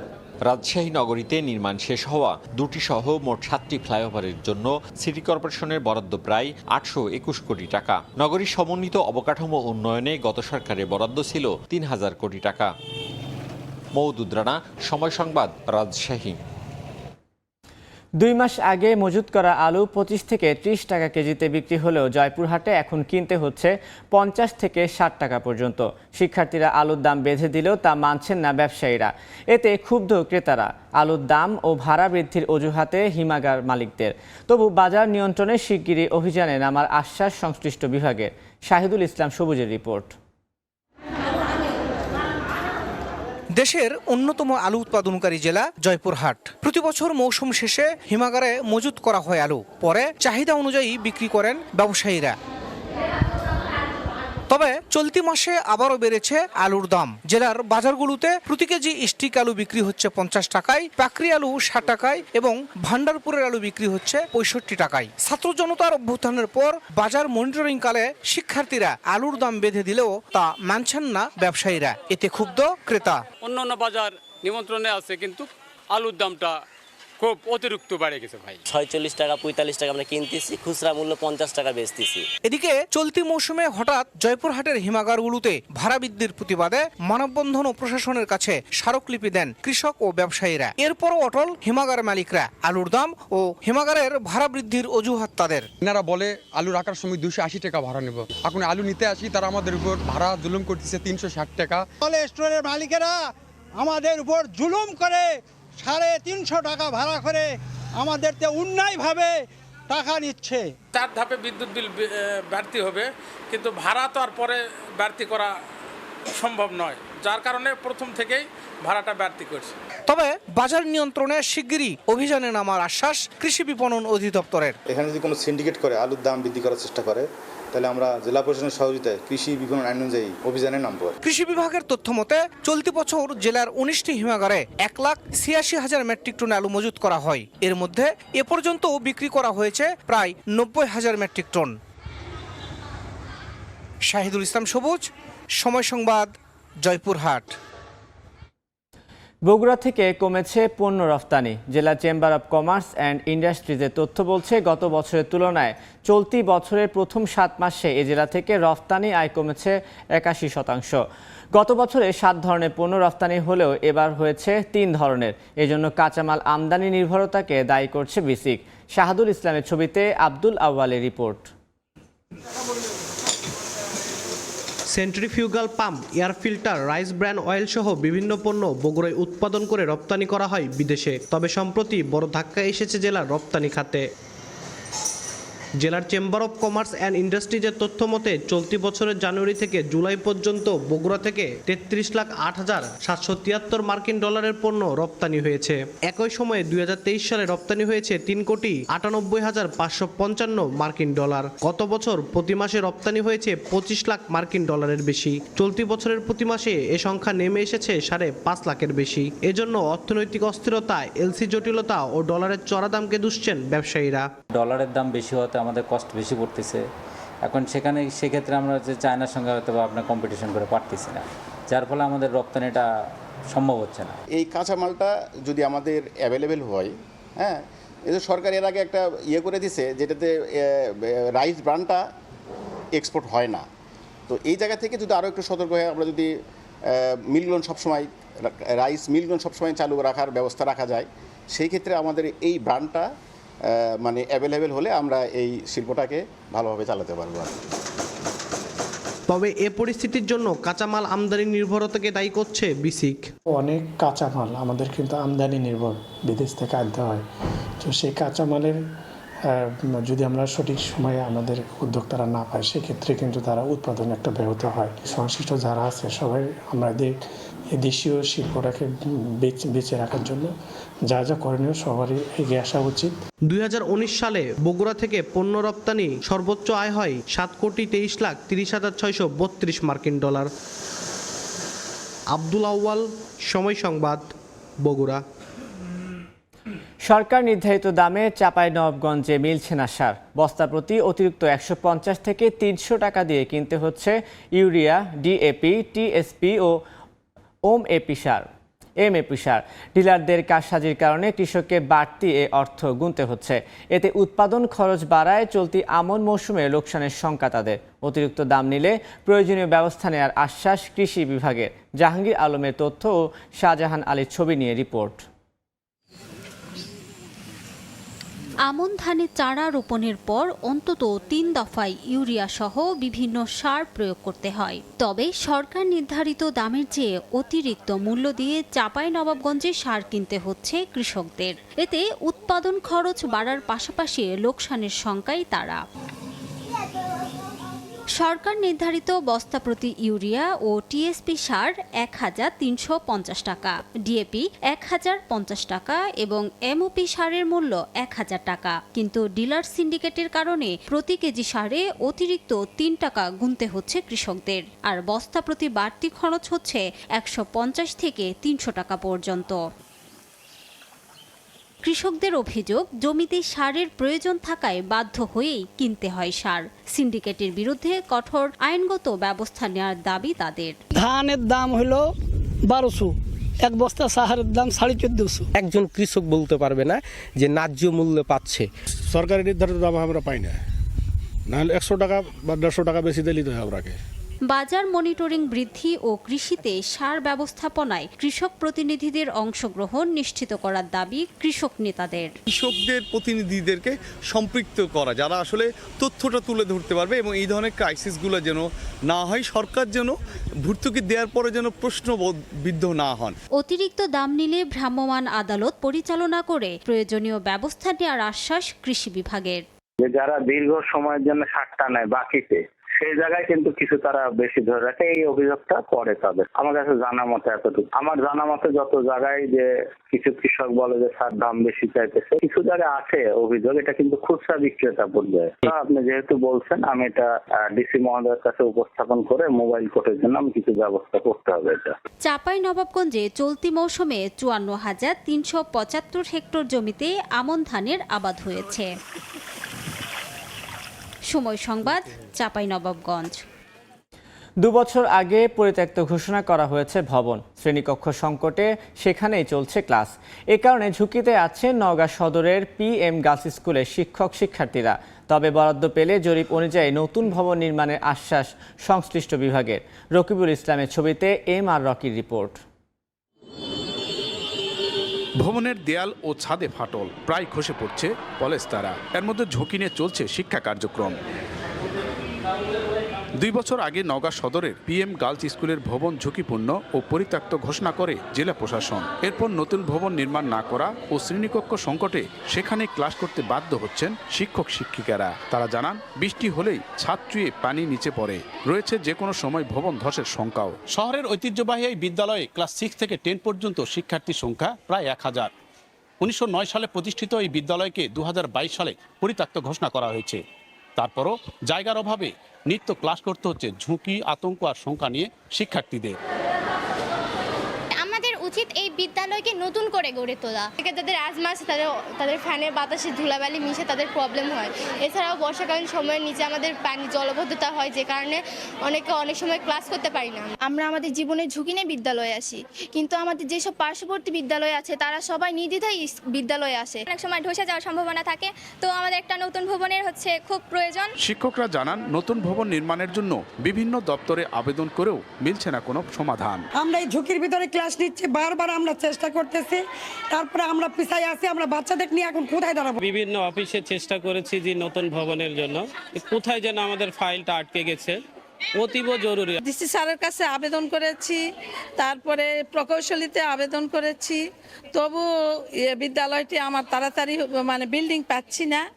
আমি খুব ঝুঁকির মধ্যে আছি এবং খুব বিপদে আছি এই 1000 শিক্ষার্থী নিয়ে। তবে অর্থ স্বল্পতার অজুহাত শিক্ষা প্রকৌশল বিভাগের। বরাদ্দ মিললেই জরিপ অনুযায়ী নতুন ভবন নির্মাণের আশ্বাস সংশ্লিষ্ট কর্মকর্তার। ভবনটা ভেঙেই নতুন ভবন হবে, সেইভাবে আমরা জরিপটা দিয়েছি এবং সয়েল টেস্ট রিপোর্ট আমরা করে আমরা পাঠিয়েছি। কাজে এটার আর্থিক অনুমোদন এবং টেন্ডারের পারমিশন পাওয়ার সাথে সাথে আমরা এটা পরবর্তী কার্যক্রম গ্রহণ করতে পারব। 1909 সালে প্রতিষ্ঠিত হয় PM গার্লস স্কুল। বর্তমানে বিদ্যালয়টির মোট শিক্ষার্থীর সংখ্যা প্রায় 1000। MR রকি, সময় সংবাদ, নওগাঁ। দ্রুত সময়ের মধ্যে নির্বাচনের রোডম্যাপ ঘোষণা করতে অন্তর্বর্তীকালীন সরকারের প্রতি আহ্বান জানিয়েছেন বিএনপির স্থায়ী কমিটির সদস্য মেজর অবসরপ্রাপ্ত হাফিজ উদ্দিন আহমেদ। জাতীয় প্রেস ক্লাবে মৎস্যজীবী দলের এক অনুষ্ঠানে তিনি কথা বলেন। এদিন নয়াপল্টনে বিএনপির কেন্দ্রীয় কার্যালয়ে আরেক স্থায়ী কমিটির সদস্য ডক্টর AZM জাহিদ হোসেন বলেন, পূর্বাঞ্চলের ভয়াবহ বন্যার জন্য ভারতকে বিচারের মুখোমুখি হতে হবে। স্মরণসভার গণতন্ত্র প্রতিষ্ঠায় নির্বাচনের বিকল্প নেই বলে মন্তব্য করেছেন বিএনপির স্থায়ী কমিটির সদস্য মেজর অবসরপ্রাপ্ত হাফিজ উদ্দিন আহমেদ। বলেন, জনগণ প্রতিবেশী রাষ্ট্রের শাসন চায় না, বরং দেশের মানুষের শাসন চায়। মঙ্গলবার জাতীয় প্রেস ক্লাবে মৎস্যজীবী দল আয়োজিত অনুষ্ঠানে উপস্থিত হয়ে এসব কথা বলেন তিনি। এমন একটি বিপ্লবের কথা আপনারা বইতেই পড়েছেন। দেশকে গণতন্ত্রের দিকে এগিয়ে নিতে প্রধান উপদেষ্টার প্রতি আহ্বান জানিয়ে মেজর হাফিজ বলেন, জনপ্রতিনিধিদের হাতে ক্ষমতা ছেড়ে দিতে অতি দ্রুত সময়ের মধ্যে নির্বাচনের রোডম্যাপ ঘোষণা করতে হবে। গণতন্ত্রকে প্রতিষ্ঠিত করতে হলে নির্বাচনের কোনো বিকল্প নাই। অতি অল্প সময়ের মধ্যে আপনারা অবিলম্বে রোডম্যাপ ঘোষণা করুন এবং একটা যৌক্তিক সময়ে একটি নির্বাচন দিয়ে জনগণের প্রতিনিধিদেরকে রাষ্ট্রের দায়িত্বভার গ্রহণ করার সুযোগ করে দিন। আমরা প্রতিবেশী রাষ্ট্রের শাসনও চাই না, অন্য কোনো শক্তিরও শাসন চাই না, জনগণের শাসন চাই। সেনানিবাসে আশ্রয় নেওয়া ব্যক্তিদের তালিকা প্রকাশ করতে হবে উল্লেখ করে তিনি বলেন, ক্যান্টনমেন্ট কখনো দুর্বৃত্তদের আশ্রয়ের জায়গা হতে পারে না। ছাত্রলীগ যুবলীগের নেতাকর্মীরা রোববার আনসার বাহিনীর বেশে সচিবালয়ে আক্রমণ চালিয়েছে বলেও অভিযোগ করেন মেজর হাফিজ উদ্দিন আহমেদ। সচিবালয় এবং উপদেষ্টাদেরকে ঘেরাও করে রেখেছে। এটি কোনো আনসার বাহিনী নয়। যুবলীগ, আওয়ামী লীগ, ছাত্রলীগের ক্যাডাররা পোশাক পরে, স্বেচ্ছাসেবক লীগ, অন্যান্য লীগ, এইসব লীগেরা পতিত সরকারকে পুনর্বাসিত করার জন্য, গণ বিপ্লবের বিজয়ী একটি সরকারকে ঘেরাও করার জন্য তারা এই উদ্যোগ নিয়েছে। এদিন সকালে নয়াপল্টনে বিএনপির কেন্দ্রীয় কার্যালয়ে ত্রাণ সংগ্রহ কর্মসূচিতে উপস্থিত হয়ে বিএনপির স্থায়ী কমিটির সদস্য ডক্টর AZM জাহিদ হোসেন বলেন, পূর্বাঞ্চলের ভয়াবহ বন্যা প্রাকৃতিক নয়, মানব সৃষ্ট। ইচ্ছাকৃতভাবে পানি ছেড়ে দিয়ে ভারত বাংলাদেশের ওপর যে নির্যাতন চালাচ্ছে তার বিচার আন্তর্জাতিক আদালতে হবে বলেও মন্তব্য করেন তিনি। সময় তারা পানি ছেড়ে দিয়ে তারা থেকে আমাদেরকে ফাঁসিয়ে দিচ্ছে, আর আমাদের যখন পানি দরকার তখন পানি আটকে রেখে আমাদেরকে শুকিয়ে মারছে। অর্থাৎ এই জন্যই এটা মানব সৃষ্ট। বাইরেটালি সমস্যার সমাধান হবে না, স্বাভাবিকভাবে আন্তর্জাতিক পর্যায়ে যাওয়ার সুযোগ রয়েছে। এ সময় ধর্ম বর্ণ নির্বিশেষে সবাইকে বন্যা কবলিতদের সহায়তায় এগিয়ে আসার আহ্বান জানান ডক্টর জাহিদ। দিন মোহাম্মদ সাব্বির, সময় সংবাদ, ঢাকা। সমতলে স্বাধীনতার স্বাদ এখনো পার্বত্য অঞ্চলের মানুষের কাছে অধরা বলে মন্তব্য করেছেন আয়নাঘর থেকে সদ্য মুক্তি পাওয়া মাইকেল চাকমা। জাতীয় প্রেস ক্লাবে সংবাদ সম্মেলনে United Peoples Democratic Front UPDF এর অন্যতম এই সংগঠক অভিযোগ করেন, হাসিনা সরকারের দোসররা এখনো বহাল তবিয়তে আছে পার্বত্য অঞ্চলে। পাহাড়ে শান্তি ফেরাতে সরকারের কাছে ৮ দফা দাবিও জানিয়েছে সংগঠনটি। পার্বত্য অঞ্চলের সংগঠন United Peoples Democratic Front UPDF এর সংগঠক মাইকেল চাকমা সদ্য মুক্তি পেয়েছেন আয়নাঘর থেকে। মঙ্গলবার জাতীয় প্রেস ক্লাবে আয়োজিত সংবাদ সম্মেলনে তার উপর ঘটে যাওয়া অমানবিক নির্যাতনের বর্ণনা দেন তিনি। এটুকু আমি বলতে পারি ওই আয়নাঘর সম্বন্ধে, সেটা হচ্ছে অনেক একটা অমানবিক। হিটলার যেভাবে কনসেন্ট্রেশন ক্যাম্পের লোকজনকে ধরে নিয়ে রাখতো, ঠিক সেরকমই একটা আমরা ধরে নিতে পারি যে সেরকম একটা জায়গা যেখানে মানুষকে তার সমস্ত মানবাধিকার থেকে লঙ্ঘন করে তাকে অমানবিক অমানবিক অবস্থায় রাখা হয়। ছাত্র জনতার অভ্যুত্থানে বাংলাদেশ স্বাধীনতার স্বাদ পেলেও পার্বত্য অঞ্চল এখনো অন্ধকারেই রয়ে গেছে বলে মনে করেন মাইকেল চাকমা। দেশের মানুষ এখন মুক্ত হাওয়ায় প্রাণ ভরে শ্বাস নিতে পারছে, কিন্তু দুঃখের সাথে বলতে হচ্ছে পার্বত্য চট্টগ্রামের জনগণ এখনো স্বাধীনতার সেই স্বাদ পায়নি। পাহাড়ে এখনো পরিবর্তনের হাওয়া পৌঁছেনি। আওয়ামী সরকারের আমলে যে শান্তি চুক্তি হয় তার মধ্য দিয়ে পাহাড়ে শান্তি ফেরেনি বলেও অভিযোগ করেন মাইকেল চাকমা। পার্বত্য অঞ্চলে সংগঠিত সকল হত্যার বিচারের জন্য বিশেষ ট্রাইব্যুনাল এবং বিচার প্রক্রিয়ায় জাতিসংঘকে যুক্তের আহ্বান জানান তিনি। শান্তি চুক্তির ব্যাপারে আমাদের অবস্থানটা পরিষ্কার ছিল যে আমরা এই চুক্তিকে একটা অপূর্ণাঙ্গ চুক্তি আমরা মনে করি, যে এই চুক্তির মাধ্যমে পার্বত্য চট্টগ্রামের প্রকৃত শান্তি প্রতিষ্ঠা হয়নি। সকল হত্যাকাণ্ড ও মানবাধিকার লঙ্ঘনের বিচারের জন্য বিশেষ ট্রাইব্যুনাল গঠন করতে হবে এবং তদন্ত ও বিচার প্রক্রিয়ায় জাতিসংঘকে যুক্ত করতে হবে। ইউপিডিএফ এর সকল কারাবন্দীদের মুক্তিও চান মাইকেল চাকমা। গত 15 বছরের শাসনামলে ইউপিডিএফকে স্বাভাবিক গণতান্ত্রিক কার্যক্রম চালাতে দেওয়া হয়নি। নিবিড় সাহা, সময় সংবাদ, ঢাকা। বন্যা পরিস্থিতির কারণে 5 দিন বন্ধ থাকার পর কক্সবাজার ঢাকা ট্রেন চলাচল শুরু হয়েছে। মঙ্গলবার রাত 8টায় কক্সবাজার থেকে ঢাকার উদ্দেশ্যে পর্যটক এক্সপ্রেস ট্রেনটি ছেড়ে যায়। এদিকে বৃহস্পতিবার থেকে কক্সবাজার ঢাকায় 2টি ট্রেন এবং কক্সবাজার চট্টগ্রাম স্পেশাল ট্রেন নিয়মিত চলবে বলে জানিয়েছে স্টেশন মাস্টার। ভয়াবহ বন্যার কারণে 5 দিন বন্ধ থাকার পর আবারও কক্সবাজার ঢাকা রুটে ট্রেন চলাচল শুরু হয়েছে। মঙ্গলবার রাত 8টায় কক্সবাজার স্টেশন থেকে ঢাকার উদ্দেশ্যে পর্যটক এক্সপ্রেস ট্রেনটি ছেড়ে যাবে, তাই আগেভাগেই যাত্রীরা হাজির আইকনিক স্টেশনে। পর্যটক এক্সপ্রেসে যাত্রীর ধারণ ক্ষমতা 1000-এর বেশি, কিন্তু 5 দিন পর ট্রেন চলাচল শুরু হওয়ায় যাত্রীর চাপ কিছুটা কম। যাত্রীরা বলছেন, বন্যার কারণে যানবাহন ও ট্রেন চলাচল বন্ধ থাকায় বিপাকে পড়েছিলেন তারা। ট্রেন চালু হওয়ায় স্ব গন্তব্যে ফিরতে পারায় খুশি যাত্রীরা। সেনাবাহিনী পুরো দায়িত্বটা পালন করতেছে, আমরা আসলে নিরাপদ। এখন রেল, বাস সবই বন্ধ থাকে। আমরা আজকে প্রায় 6 দিন পরে ঢাকা ফিরতেছি। আমরা 1 সপ্তাহ পরে আবার আজকে ঢাকাতে যাত্রা করতেছি পর্যটক এক্সপ্রেসে। অবশ্যই ট্রেন যাত্রা স্বস্তির এবং আরামদায়ক। মঙ্গলবার পর্যটক এক্সপ্রেস ট্রেন চালু হলেও যাত্রা করছে না অপর ট্রেন কক্সবাজার এক্সপ্রেস। তবে বৃহস্পতিবার থেকে ঢাকা কক্সবাজার 2টি ট্রেন এবং কক্সবাজার চট্টগ্রাম স্পেশাল ট্রেন চলাচল শুরু হবে বলে জানিয়েছেন স্টেশন মাস্টার।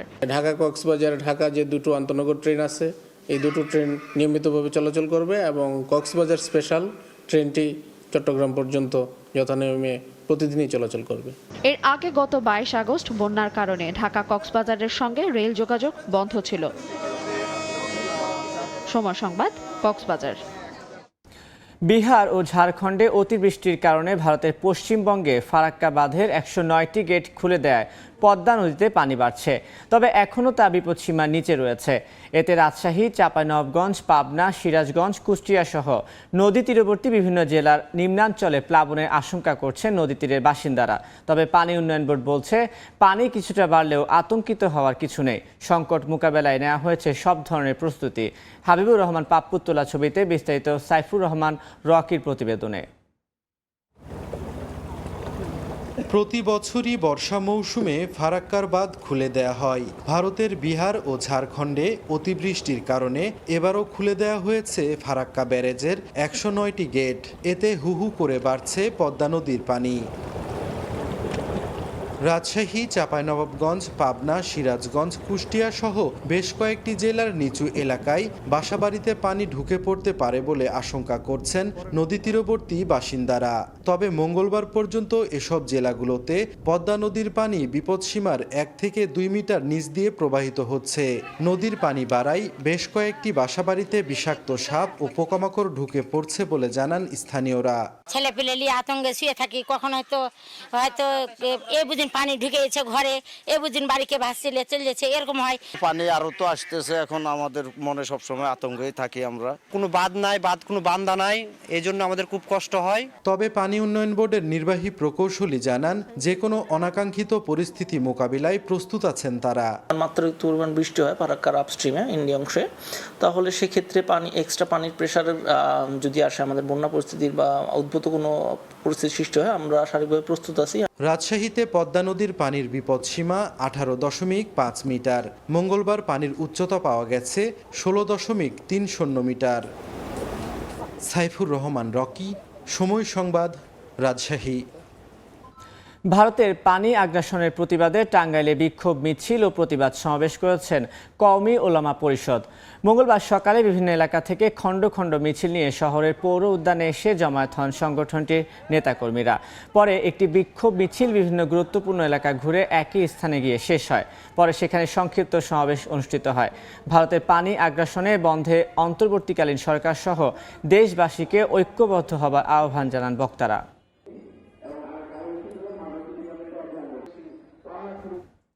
নোয়াখালী ও ফেনীতে বন্যার্ত 900 পরিবারের জন্য শুকনো খাবার পাঠিয়েছে মাদারীপুরের ISTI এর শিক্ষার্থীরা। মঙ্গলবার রাত 12টার দিকে শহরের সৈয়দারবাড়ি এলাকা ছেড়ে যায় খাবারের ট্রাকটি।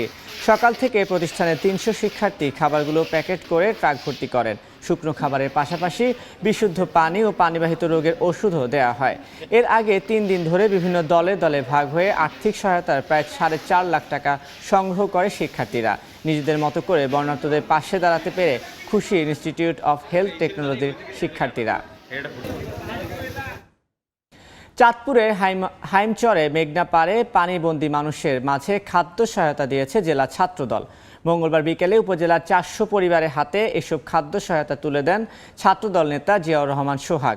এ সময় হাইমচর উপজেলা বিএনপি নেতৃবৃন্দ পানিবন্দী মানুষের পাশে দাঁড়ানোর জন্য জেলা ছাত্রদল নেতাকর্মীদের ধন্যবাদ ও কৃতজ্ঞতা জানান।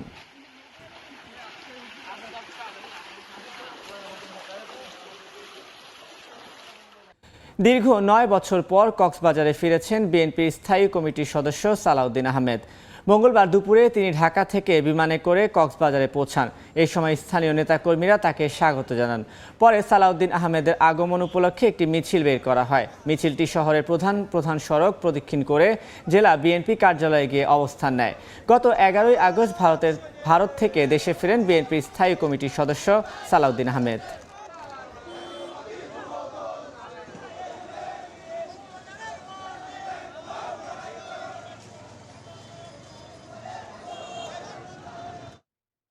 গুম ও নির্যাতনের অভিযোগে সাবেক প্রধানমন্ত্রী শেখ হাসিনা, সাবেক পররাষ্ট্র প্রতিমন্ত্রী শাহরিয়ার আলম সহ 24 জনের নামে রাজশাহীতে মামলা হয়েছে। বাঘা থানায় মামলাটি করেন জেলা ছাত্র দলের আহ্বায়ক SM সালাউদ্দিন আহমেদ শামীম সরকার। এতে আরও 30 জনের অজ্ঞাত আসামি করা হয়। মামলার এছাড়া অভিযোগ করা হয়, শেখ হাসিনার নির্দেশে অমান্য করে আসামিরা গত বছরের 21 মে বাদীকে বাঘা থেকে পূর্ব পরিকল্পনা অনুযায়ী গুমের উদ্দেশ্যে অপহরণ করে। প্রায় 1 সপ্তাহ আটকে রেখে পায়ে রিভলভার দিয়ে গুলি করায় পাশাপাশি ব্যাপক নির্যাতন চালানো হয়। পরে 28 মে মিথ্যা মামলা দিয়ে ঢাকা কোর্টে চালান দেওয়া হয়। মামলার বিষয়ে নিশ্চিত করে বাঘা থানার ভারপ্রাপ্ত কর্মকর্তা আবু সিদ্দিক জানান, আইন অনুযায়ী পরবর্তী ব্যবস্থা নেওয়া হবে। গাইবান্ধায় ইউপি চেয়ারম্যানের বিরুদ্ধে চর দখলের অভিযোগ তুলে মানববন্ধন হয়েছে। মঙ্গলবার সকালে সাঘাটা উপজেলা পরিষদ চত্বরে স্থানীয়রা এই কর্মসূচি পালন করেন। এই সময় বক্তারা বলেন, দীর্ঘদিন ধরে সাঘাটা ইউনিয়ন আওয়ামী লীগের সভাপতি ও UP chairman Mosharraf Hossain Sweet ও তার ভাই সুজা যমুনা নদীর 20টি চর দখল করে অবৈধভাবে বালু উত্তোলন করে আসছেন। এতে তীর ভেঙে অনেক ফসলি জমি নদীগর্ভে বিলীন হয়ে গেছে। দ্রুত অবৈধ বালু মহাল বন্ধ করে অভিযুক্তদের বিরুদ্ধে ব্যবস্থা নেওয়ার দাবি তাদের।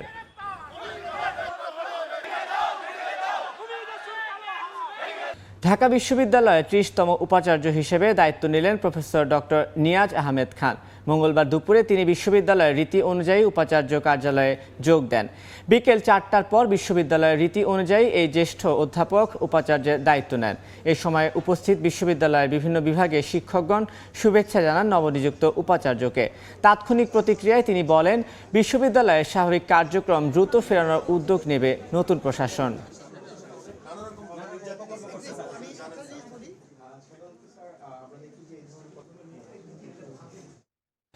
গত এক মাসে পোশাক খাতে উৎপাদন ব্যাহত হওয়ার ক্ষতি হয়েছে প্রায় 2000 কোটি টাকা। ঘুরে দাঁড়াতে ব্যাংক থেকে সহজ শর্তে ঋণ দাবি করছে বিজেএমইএ। একই সঙ্গে 2029 সাল পর্যন্ত জিএসপি সুবিধা বহাল রাখা ও শিল্প কারখানায় নিরাপত্তার দাবি জানান ব্যবসায়ী নেতারা। এনবিআরকে হয়রানিমুক্ত করা সহ সর্বোচ্চ ব্যবসা বান্ধব পরিবেশ নিশ্চিত করার আশ্বাস দিয়েছেন অর্থ উপদেষ্টা। ব্যবসায়ী ও এনবিআরের সঙ্গে বৈঠক শেষে এই আশ্বাস দেন অর্থ উপদেষ্টা। ছাত্র আন্দোলন, বন্যাসহ বিভিন্ন কারণে ক্ষতিগ্রস্ত হয়েছে ব্যবসা ও বিনিয়োগ পরিবেশ। তাতে উদ্বিগ্ন ব্যবসায়ীরা।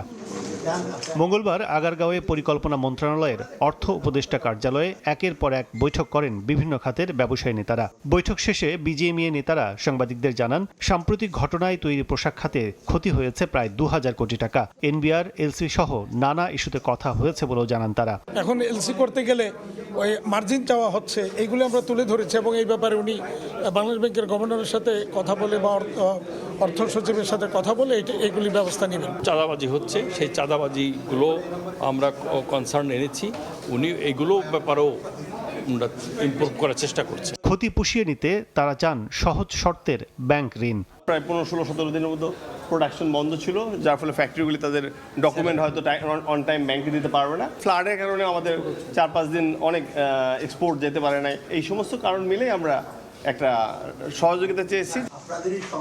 এদিকে অর্থ উপদেষ্টা দপ্তরে আসেন সিটি, মেঘনা, বসুন্ধরা সহ দেশের শীর্ষ কোম্পানিগুলো। বৈঠক শেষে শিল্প মালিকরা জানান, সরবরাহ সহ আমদানি পর্যায়ের সব হালনাগাদ তথ্য সরকারকে জানিয়েছেন তারা। আমরা মাননীয় উপদেষ্টা মহোদয়কে আমাদের বর্তমান যে পরিস্থিতি আছে, আমাদের কোন কোন আইটেম, এসেনশিয়াল আইটেম, তেল, চিনি, ডাল, নুন, গম, এগুলোর বর্তমান পরিস্থিতি ওনাকে অবহিত করছি। ব্যবসায়ীদের সঙ্গে বৈঠক শেষে অর্থ উপদেষ্টা জানান, আর্থিক খাত ও ব্যবসায়িক পরিবেশ ঠিক রাখতে কাজ করছে অন্তর্বর্তী সরকার। তাদের কিছু সমস্যা আমরা আলাপ করেছি, স্পেসিফিক অনেক কতগুলি সমস্যা আছে, সেইগুলো খুব বিশাল কিছু না, সেগুলো অনেক সময় আগের সময়গুলোকে ইগনোর করা হয়েছে, উইল সলভ ইট। পরে এনবিআর কর্মকর্তাদের সঙ্গে আলোচনা শেষে অর্থ উপদেষ্টা জানান, বন্দর থেকে দ্রুত পণ্য খালাসে দূর করা হবে সব প্রতিবন্ধকতা। যে ট্যাক্স দেয় তাকে জোর করে নাও, আর যে দেয় না তাকে ছেড়ে দাও, ওইগুলো এখন হবে না। এ সময় হয়রানি ছাড়া সময় মতো রাজস্ব আদায়ের লক্ষ্য পূরণে এনবিআর কর্মকর্তারা তাদের সেবা নিশ্চিত করবে বলেও জানান সংস্থাটির চেয়ারম্যান আব্দুর রহমান। যাতে আমরা দ্রুততম সময় তাদেরকে সার্ভিস দিতে পারি। কাজল আব্দুল্লাহ, সময় সংবাদ, ঢাকা। বাংলাদেশের আর্থিক খাত সংস্কারে পাশে থাকতে চায় যুক্তরাজ্য। একই সঙ্গে ব্রিটিশ বিনিয়োগ বাড়াতেও কাজ করার আশ্বাস দিয়েছেন ঢাকায় নিযুক্ত দেশটির হাই কমিশনার সারা কুক। গতকাল অর্থ উপদেষ্টার সঙ্গে সৌজন্য সাক্ষাৎ শেষে সাংবাদিকদের এই কথা জানান তিনি। এই সময় বিনিয়োগ বান্ধব পরিবেশ নিশ্চিত করতে না পারলে বিদেশি বিনিয়োগ আর বেসরকারি খাতে সম্প্রসারণ সম্ভব নয় বলে স্মরণ করিয়ে দেন অর্থ উপদেষ্টা ডক্টর সালেউদ্দিন আহমেদ। এ যেন নতুন এক বাংলাদেশ। 5 আগস্ট শেখ হাসিনা সরকারের পতনের পর একই সঙ্গে চলছে রাষ্ট্র ও অর্থনৈতিক সংস্কার। এরই অংশ হিসেবে মঙ্গলবার সকালে পরিকল্পনা মন্ত্রণালয়ে অর্থ উপদেষ্টার সঙ্গে সৌজন্য সাক্ষাৎ করেন বাংলাদেশে নিযুক্ত যুক্তরাজ্যের হাই কমিশনার সারা কুক। পরে সাংবাদিকদের জানান, অর্থ উপদেষ্টার চাওয়ার মতো আর্থিক খাতে সংস্কারেও বাংলাদেশের পাশে থাকতে চায় যুক্তরাজ্য।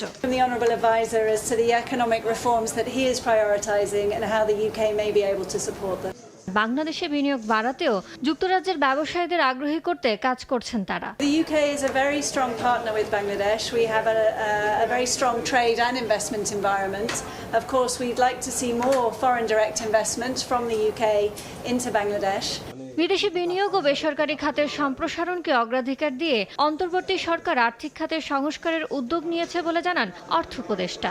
ইজ অফ ডুইং বিজনেস মানে ক্লাইমেটটা বিজনেস ঠিক করতে হবে, otherwise private sector will not come. They are willing to help us on reforms like banking sector reform, like revenue reforms, even capital market reforms. They'll help. And those are very immediate concern for us also. আলোচনায় পাচার হওয়া অর্থ ফিরিয়ে আনতেও দেশটি বাংলাদেশকে সহায়তা করবে বলে জানান অর্থ উপদেষ্টা। Not only UK, there are other countries where the money has gone. Yanur Shifat, সময় সংবাদ, ঢাকা।